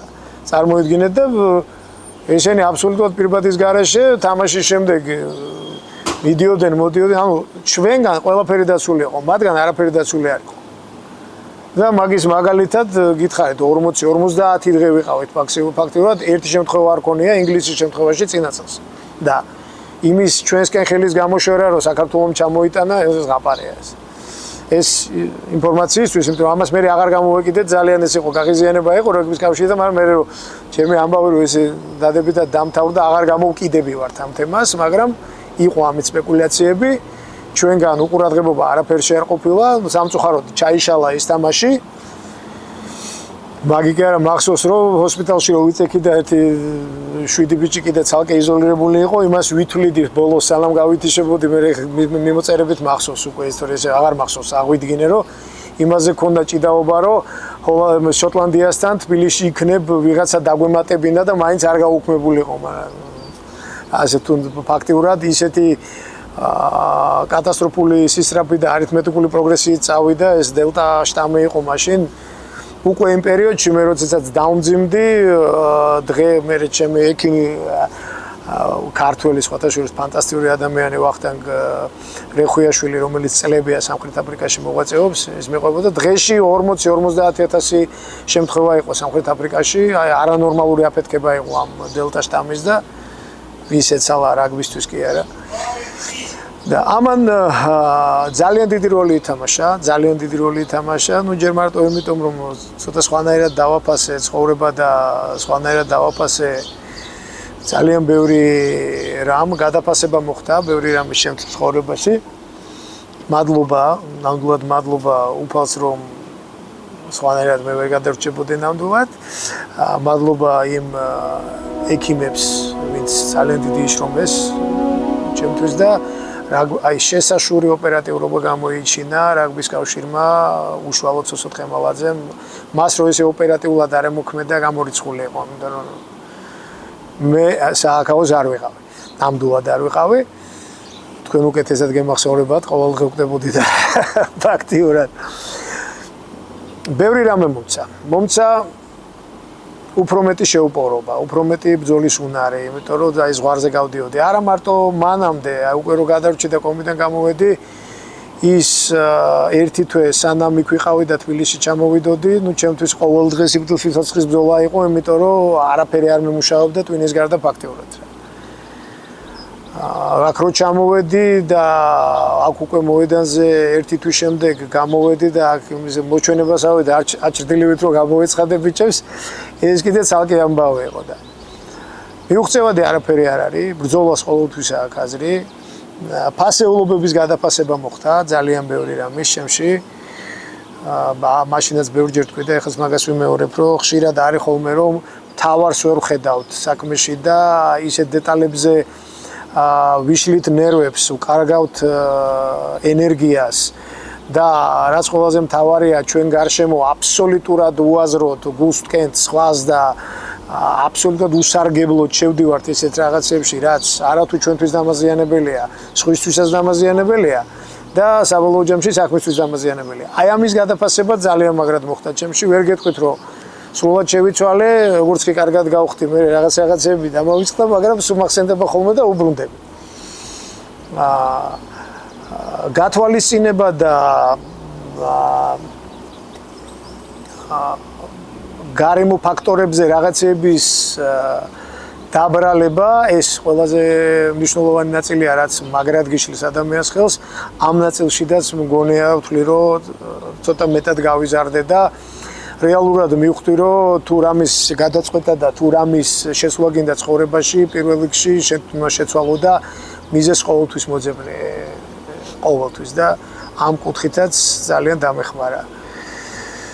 დავინახე ბევრი რამე, დავინახე რომ რამდენად ფასეული ხარ ადამიანი, როდესაც შენი გარემოსთვის არ ვლაპარაკობ ოჯახის წევრებზე, ძალიან დიდი ტკივილია დღემდე რომ ეს გადავატანე ყველა იმ ადამიანს, ვინც ძალიან მაგრად ინერვიულობა მე ხა არაფერი არ მესმოდა იქ და რაც იყო ეგ იყო რა ყველა გარეთ ნერვიულობდა მადლობა უფალს მადლობა იმ ხალხს ვინც ჩემ გვერდზე იდგა დღესაც ხალხი ქუჩაში ხვდება და ვისაც იმ ჩემი ამბის შემდეგ არ უნახე ვარ და რომ ხვდებიან იმ ხელა სიყვარულს და იმ ხელა ემოციას გზნობ რომ ვერ წარმოედგეთ მადლობა ყველას მადლობა უფალს განსაცდელისთვის განსაცდელი ადამიანისთვის ყოველთვის ანალიზია და ყოველთვის წინსვლის წინაპირობაა თუ კი სწორად გააკეთებ ამ ანალიზს. მაშინ მახსოვს ბიჭებმა რომ დამირეკეს ოდნავ ცოტა აზე მოსული ვიყავი და ჯერ ვერ ვლაპარაკობდი, პირს ვაღებდი და ლექსო იორდანიშვილი მედგა თავს და ჩემი პირის მოძრაობით იგებდა რას ვიძახ და მაშინ ბუკას უთხარი შარიქაძეს რომ ბუკა მეუთხარი მე აღარ ვაპირებ მეთქი ფიჯისთან თამაში წავაგოთ რა და ისე მახსოვს რა და იმის შემდეგ იყო მე ნამდვილად რომ ჩვენ ვითამაშეთ ნოემბერში ფრეფიჯისთან და ძალიან ძლიერი გუნდით დახვდნენ გახსოვთ და ძალიან ცოტა დაგვაკდა რომ ერთ თამაში მოგვეგო იყო შანსი წაგვეკვიდებას მაგრამ ფრევითამაშეთ და აქედან უკვე ჩვენ არც ერთი ნაბიჯი უკან აღარ გადაგვიდგია რომ ჩვენ თავარი მოტივირება ის არ იყო რომ იყო წლები ხა რა ყველამ კარგად ჩაიხედოს თავის გულში რომ ჩვენ ტიერ ერთ ქვეყნებთან გასვლის დროს მქონდა იმის ფიქრი რომ ღირსეულად გვეთამაშა და დიდი ანგარიშით არ წაგვიქო ეს უკვე დიდი ხანია უკან მოვიტოვეთ ჩვენ და ეს თავარია თავში მოვიტოვოთ და შესაძლებლობა ადრე თუ გვიან ამის დადგება. იტალიისთვის ვემზადებოდით ძალიან სერიოზულად იმ დონეზე რომ ფაქტიურად ვერავინ ვერ შევძელით ბოლომდე სერიოზულად შეგვეხედა პირველი თამაშისთვის ის მოგებული თამაში აი ზუსტად იმ мотиваციის ნაკლებობას არ ვიტყვი რა мотиваციის ნაკლებობა არც პირველ თამაშში არ ქონდა არგენტინის ანაკებთან რომელიც არგენტინის ნაზავი იყო ეს პირველი წელი იყო მაშინ მათი მწვრთნელის და ეს რეალურად ორად გაყო ნაკრები და ძალიან ძლიერი შემადგენლობა ჩამოგვიყვანა მაგრამ ჩვენი თამაში ნამდვილად მოვიგებთ მაგრამ ჩვენი ყველას აზრი იქ იყო იტალიასთან ამას დაემატა ეს ტემპერატურა, რომელიც ჯერ ერთი რომ მაყურებელმა და გულშემატკივრებმა ძალიან მაღლა აწია. ამის გარდა ძალიან დიდი გამოწვევა ყოველთვის და მე მახსოვს ფლორენციაში რომ ვითამაშეთ, აი რომ მოგვეგო და 6-1-ში შეგვიყვანა და ყოველთვის ყველა აიგივებს რომ მოიგო, ჩვენი შეგვიყვანა და ამას კიდე პლუს დაუმატა სოსო მის თავისი მასშტაბი, რაც დაუმატა ფაქტობრივად რაღაცა დღესასწაული გახადა ერთი კვირის განმავლობაში იყო რაღაცა ფეიერვერკი იყო ბათუმში. და არანორმალური შრომა მთელი რაგბის კავშირის და საორგანიზაციო კომიტეტის იქ პირდაპირ გეტყვით რომ არავის არ ქონდა იმის არანაირი შანსი რომ ჩვენ ეს თამაში წაგვეკო და ტემპერატურა ძალიან მაღლა იყო ეს ემოცია დარჩენი ხა პირდაპირ გეტყვით ჩვენი გეგმა ქონდა ჩვენი სათამაშო სტილი ქონდა ვიცოდით ზუსტად რა უნდა დაგვეხვედრებინა ვიცოდით ის რომ იტალიასთან ჩვენ თუ ფეხით თამაშ და თამაშის ბალანს თამაშის თამაშ ვერ გავმართავდით სწორად. გაგვიჭირდებოდა თამაში და ზუსტად ვიცოდით თუ კი ჩვენი ფეხით თამაში დარტყმა დახურვა დაცვა იქნებოდა აგრესიული, აუცილებლად ისინი დაუშვებდნენ შესწომებს, აუცილებლად დაარტყავდნენ ფეხს, რაზედაც ამ კონჩეტევაზე ჩვენ ამას შევძლებთ რომ გამოვიყენებთ. ამას დაემატა დათუნა ნინიაშვილის აი მართლა ბრწყინვალე თამაში, რომელიც ამ მოდელში იდეალურად ჩაჯდა, იმიტომ რომ ჩვენ რაც ვითამაშეთ, მან აი ფაქტიურად არაფერ სიტუაციებში ინდივიდუალურად ისეთი თამაში აჩვენა და ესეთი გამარჯვება მიუხედავად იმისა რომ შედეგი უელსი იყო, ნუ ეს არის ალბათ ყველას ემახსოვრება, მაგ გულშემატკივარსაც, მოთამაშესაც, სტაფსაც, ეს იყო ჩვენთვის ძალიან დიდი გარღვევა, იმიტომ რომ რეალურად დავინახეთ, რომ თურმე შეიძლება დაგეგმო, იშრომო, იბრძოლო, ითამაშო, შეასრულო და გაიმარჯვო. ეს არაფერი შემთხვევითი მანდ არ ყოფილა, არაფერი ისეთი არ ყოფილა, რომ რაღაცა გაგვიმართლა ამის თუ ვინმე ჯერა და ან ვინმე სურვილი აქვს რომ ცოტა დააკნინოს ჩვენი გამარჯვება მე წუთობრივად დეტალურად შემეძლია სპეციალისტებთან ვისაუბრო რა ქონდა დაგეგმილი და რა გავაკეთეთ რა შევძელით და რა ვერ შევძელით აი ეს არის და ეს გამარჯვება ამის შემდეგ ღმერთმა ბევრი გამარჯვება მოგვიტანოს ეს გამარჯვება ჩვენთვის არის მართლა ერთ-ერთი გადამტეხი ქართული რაგბისთვის და ერთ-ერთი ესეთი როგორც სამაგიდო წიგნია, ესეთი გამარჯვება, რომელზედაც მართლა სულ სხვა რაღაც დავაშენეთ, გარკვეულწილად მაგითაც დაიწყო გარკვეული პრობლემები, მოლოდინები, რაზედაც ვისაუბრე. თუ კი აქამდე იტალიისთვის უპირობოდ უნდა მოგვეგო, მე უცბად გაჩნდა რომ თუნდა უელსთვისაც უპირობოდ უნდა მოგვეგო და აი უელსაც რომ მოუგეთ, მე უპირობოდ უკვე ჯგუფიდან უნდა გავსულიყავთ. ჩვენ ხო მაქსიმალისტები ვართ ქართველები. შესაბამისად მათ მოლოდინში ვწდებით ხოლმე რაღაცებს. თუ გახსოვთ თამაშამდე რა უხარი თამაშზე ვიჯებს. მახსოვს ბევრი ვიდეო გავწევდა ზოგი შიგნიდან თუ რა ხდებოდა გასახდელში ვიცი რომ აი უკა განსაკუთრებით იყო ადამიანი რომელსაც ძალიან მაგარი რაღაცები თქვა შეეძლო. თუ გახსოვთ რა უხარით თანაუგრძნობა გადავარდეს. ხო, ნუ ეს ბევრჯერ ითქვა ამაზე დაიწერა ვიდეოც გავრცელდა. ჩვენ გვაქვს ესეთი დაცვის სისტემა, რასაც ვეძახით დიდგორს. სხვათა შორის ამ დღეებში მომხდა ძალიან ცუდად გარკვეული წრიდან რაღაც ცოტა სარკასტულად მოიხსენიეს ეს დიდგორი და თუ ისტორია არ იციან წიგნი გადაშალონ რა. და თუ ამას სარკასტულად უყურებენ, კარგად დაფიქრდნენ რაღაცეებზე, იმიტომ რომ ერთია შე როგორ უყურებ, მეორეა სხვის ქცევას და სხვის ემოციას, მე მგონი შეურაცხყოფა არ უნდა მეაყენოს არავინ რა. რატომღაც ამ დიდგორა რაგბი დაარქვეს და ეხა არც ის ბრწყინვალე გამარჯვება იმსახურებს ამას ესე მოიხსენიო და არც ესეთი უაზრო გამოხტომები რაც უკვე არაერთხელ წავიკითხე რა ამას ვისარგებლებ რო ვთქვა. საიდან შეიქმნა სისტემა დიდგორი ეროვნულ ნაკრებში.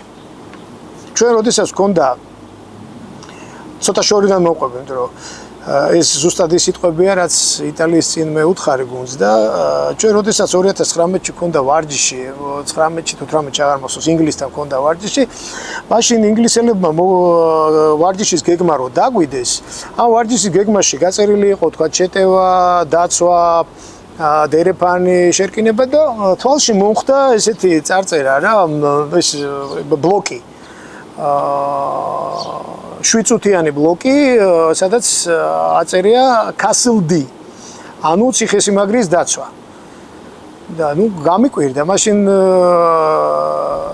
ვის იყო ჩვენთან რიჩარდ გრემი იყო და შეტევის მწვრთნელი, ძალიან კარგი ურთიერთობა ჰქონდა ამ სტაფთან და ნუ მე რო გავესაუბრეთ ამათ ედი ჯონსთანაც ჰქონდა ამაზე საუბარი და ნუ გითხრეს რომ მათ ჰქონდათ ესეთი ანუ მაგათი გამონათქვამია ეს ბრიტანული ჩემი სახლი ჩემი ციხესიმაგრეა my home my castle ესეთი გამონათქვამია და ამიტომ ეს ტიპიური და ქვია მაგათ 22-ის დაცვას ქვია ციხესიმაგრის დაცვა castle D ეს მსგავსი რაღაცები ჩვენ ბევრი გვაქვს რითაც ვთქვათ უფრო საინტერესოს ხვდით პროცესს ამას და მე ამის ინსპირაციაც მოდის და რაღაც კარგად ჯდება და დიდი ხანი მქონდა ეს თავში რომ რაღაც განსხვავებული შეგვექმნა აქ და მე უკვე ეს იყო 2018-19-ში და უკვე 2020-ში როცა თავადაც თავარი მწველი ვიყავი ამ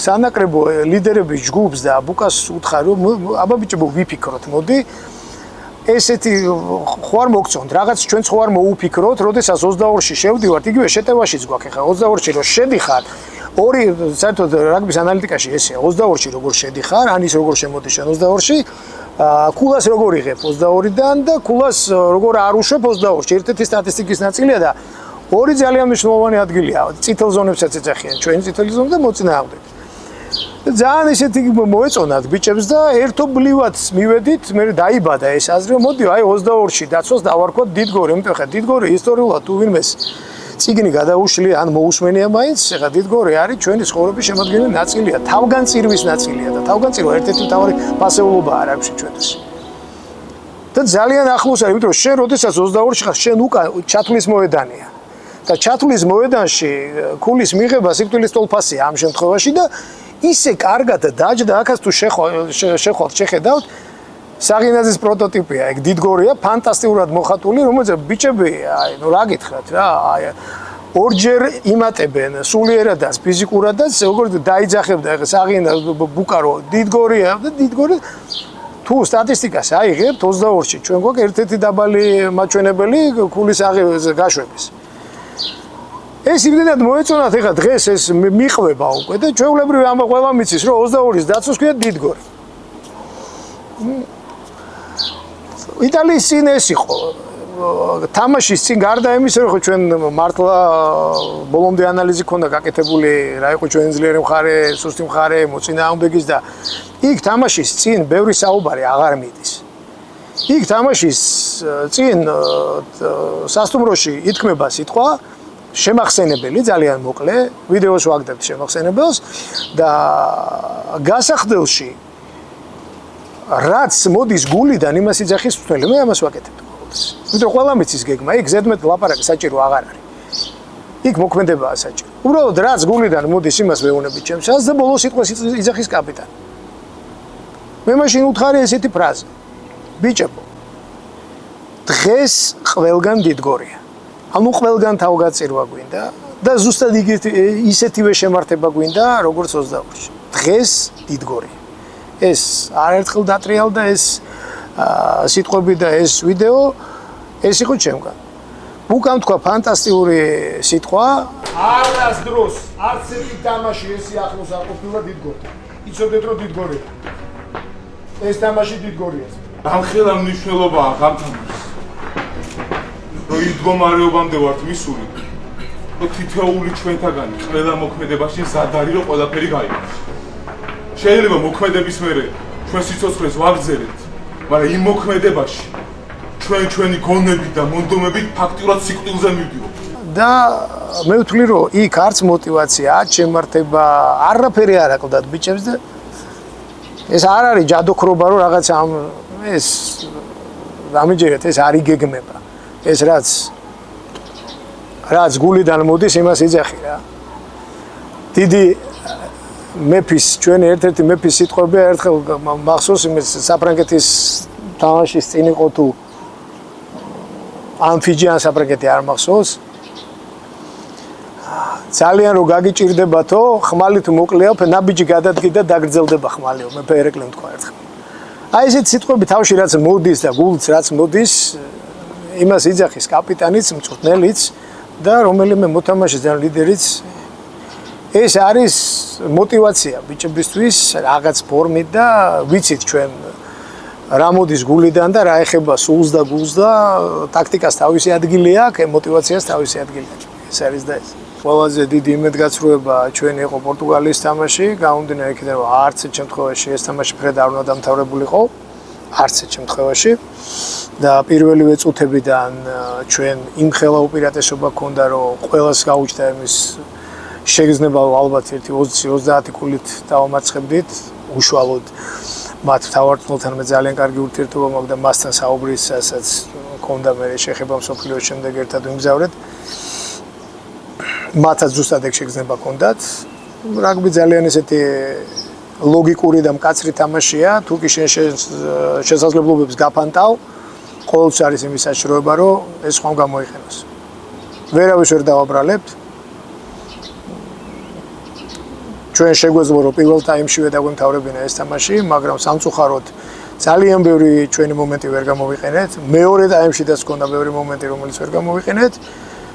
მათ ჰქონდათ ორი ძალიან დიდი მომენტი, აი ეს მომენტუმი რეგში დაიჭირეს და აღმოჩნდით მდევრის როლში, აქ პირიქით ჩქარობ, აქ ნერვიულობა მოდის, პირიქით მოწინააღმდეგეს ზუსტად ის ემატება, რაც როდესაც არ აქვს მოლოდინი და თამაში უკვე რჩება და პირიქით წინ მიდის, თავდაჯერებულია, შენ პირიქით ამ თავდაჯერებულობას კარგავ, ფაქტია, ამას ძალიან ბევრი მიზეზი შეიძლება მოუნახოთ, ვერ გეტყვით რომ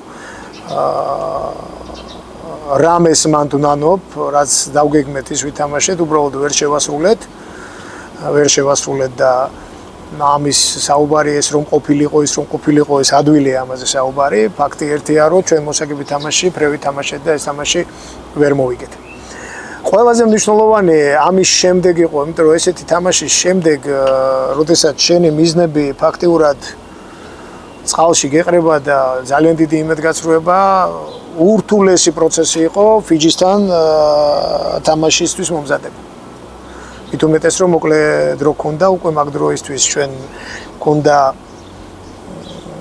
6 დღე მოსამზადებელი სადაც ძალიან დიდი ტრავმები ქონდა ამის გარდა ბუკას ქონდა ურთულესი ტრავმა და ეს თამაში იცით ვერ თამაშა ძალიან ბევრი გადაადგილება მოახდინეთ და ეს არის ტიპიური მაგალითი რა ჩვენი რომ შევძელით ორჯერ უფრო და ალბათ სამჯერ უფრო ძლიერ მოწინააღმდეგესთან უფრო მეტად შევძელით მობილიზაციის გაკეთება და ბოლომდე თამაში დავრჩი და დღემდე ესე ვთვლი მე არ მახასიათებს საერთოდ ესე ხელების გაშვერა მაგრამ ჩვენი მხრიდან ჩვენი თამაში მოვიგეთ და ყველაფერი გავაკეთეთ ყველამ თავის გულში ჩაიხედოს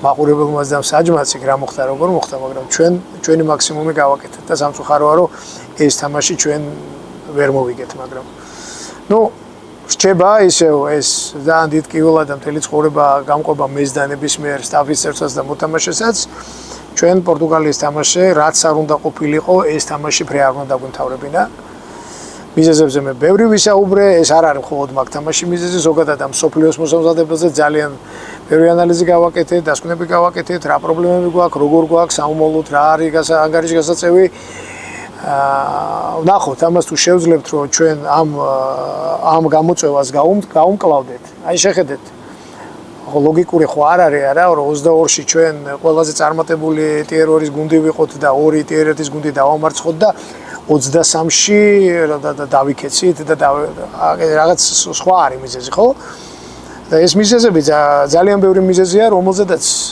ვმუშაობთ და სამომავლოდ მხოლოდ ჩვენზე არ არის დამოკიდებული, ბევრ რამეზეა დამოკიდებული. და სოფლიოს მოსამზადებელი არის აბსოლუტურად განსხვავებული მოსამზადებელი. აი თქვენ ახსენეთ, რომ ტრავმები. აი ხარ რა პერიოდია ზაფხული. სოფლიოც მოვა 27 წელიწადი და ჩვენ თუ სწორად არ შევხვდებით ამას, იგივე გამოწვევის წინაშე დავდგებით. ჩვენი საუკეთესო მოთამაშეები თამაშობენ 1500, 1600, 1700 წუთს. მათ ჭირდებათ სწორი მოვლა და დასვენება.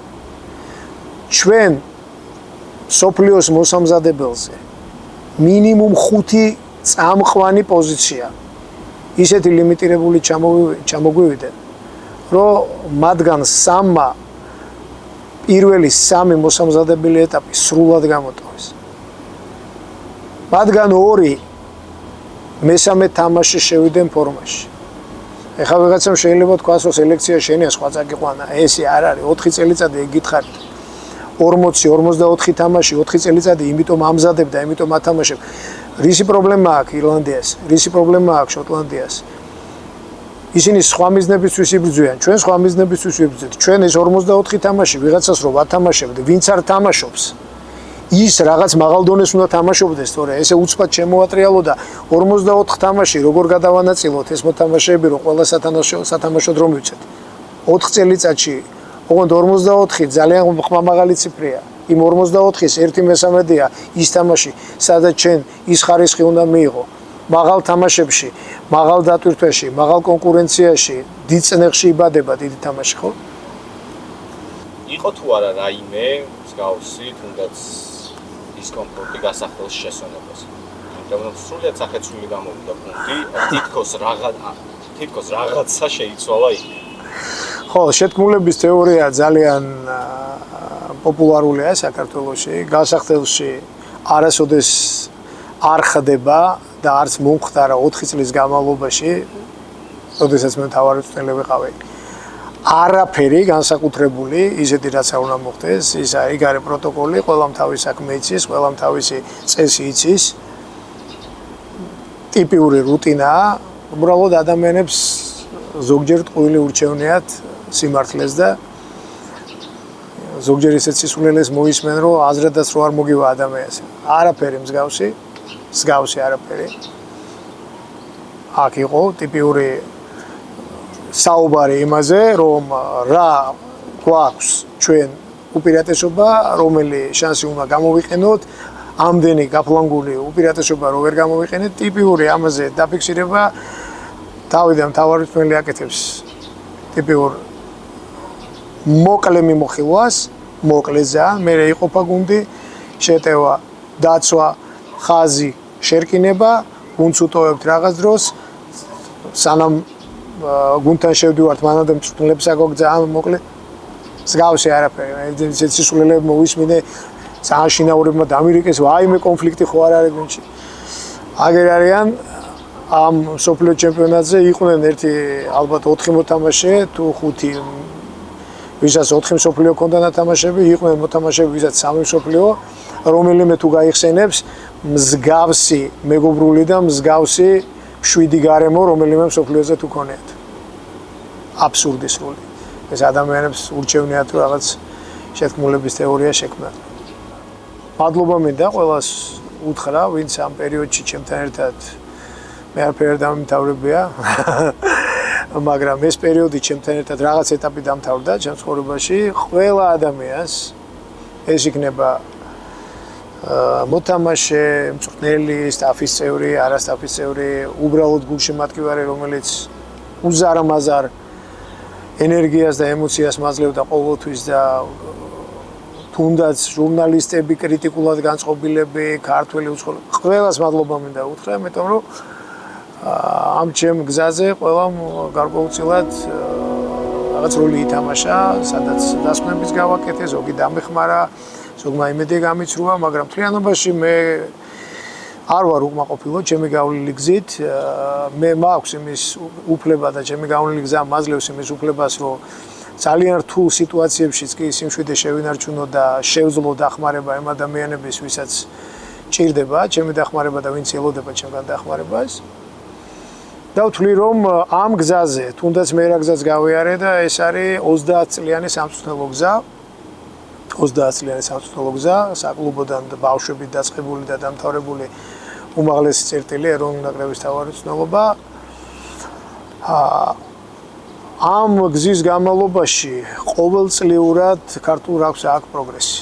ისევე როგორც მანამდე. ყველა ადამიანს გარკვეულ ამ გზაზე თავისი აგური აქვს დადებული და თავის წვლილი აქვს შეტანილი აი ამ ყველაფრის მშენებლობაში, რასაც ახლა დღეს ჩვენ ხედავთ. და ერთადერთი რაც მაკლია, ეს უფრო მეტად მაკლია და რაც გვაკლია ყველას ალბათ, ერთმანეთის ნდობა, ერთმანეთისთვის როგორც მოედანზე შეგვიძლია ერთმანეთისთვის თამაში, ისე რომ შეგვეძლოს ერთმანეთისთვის მუშაობა და ერთმანეთთან გვერდზე დადგომა, ერთმანეთის გვერდში დადგომა. ალბათ გაცილებით უკეთესად გავაკეთებთ რაღაცებს. უმადური არ უნდა იყოს ადამიანი, მე არ ვარ უმადური ნამდვილად და მადლობა ყველას, ვინც ამ გზაზე მონაწილეობა მიიღო, კიდევ მეორე ჩემ როგორც სპეციალისტის და როგორც მწვრთნელის თუ რაც გინდა დავარქვათ ადამიანის ჩამოყალიბებაში და ყოველთვის ალბათ უნდა გვახსოვდეს ის რომ ძალიან მნიშვნელოვანია მადლიერება. აი აქ ევროპას რო შეხედავთ. მე მომსწრე ვარ აქ რომ ეს სტადიონი ესე იდგა პირიქით. და ერთი ამ ადგილას იყო მეახლოებით ტრენაჟერების დარბაზი და ბედნიერები ვიყავით აქ ჭtildeში თავს თუ შევაფარებდით. ამის შემდეგ არის ეს სანამ ეს მოხდებოდა ჯერ ამის მშენებლობა და რამხელა ღვაწლი გაწია იმ ადამიანმა დღეს რასაც რეგბისტები ვიყენებთ ხო? და თუნდაც 23-ის წინ, სოფლიოს წინ, როდესაც მოსამზადებელი დავიწყოთ, აქ იყო ჩვეულებრივი ხრიოკი იყო, მოედანი რას გავდა, კი გახსოვთ და შეხედეთ, დღეს ალბათ ერთ-ერთი ლამაზი ბაღია. აი ეს პანჩატური, თვითონ ეს გარემოც. ეს არის. ყველამ თავისი აგური უნდა დადოს. უკეთესად თუ შეუძლია გააკეთოს. რა ვიცი, აგითხრათ, ცოტა ფილოსოფიურად გამომივიდა, მაგრამ ჩემი გავლილი ცხოვრებით რაც რაგბის კუთხით აქამდე გავიარე, მე მადლიერი ვარ უფლის, ჩემი არჩევანი იყო, არავის არ დაუძალებია, ასე რომ ყველაფრის მადლიერი ვარ.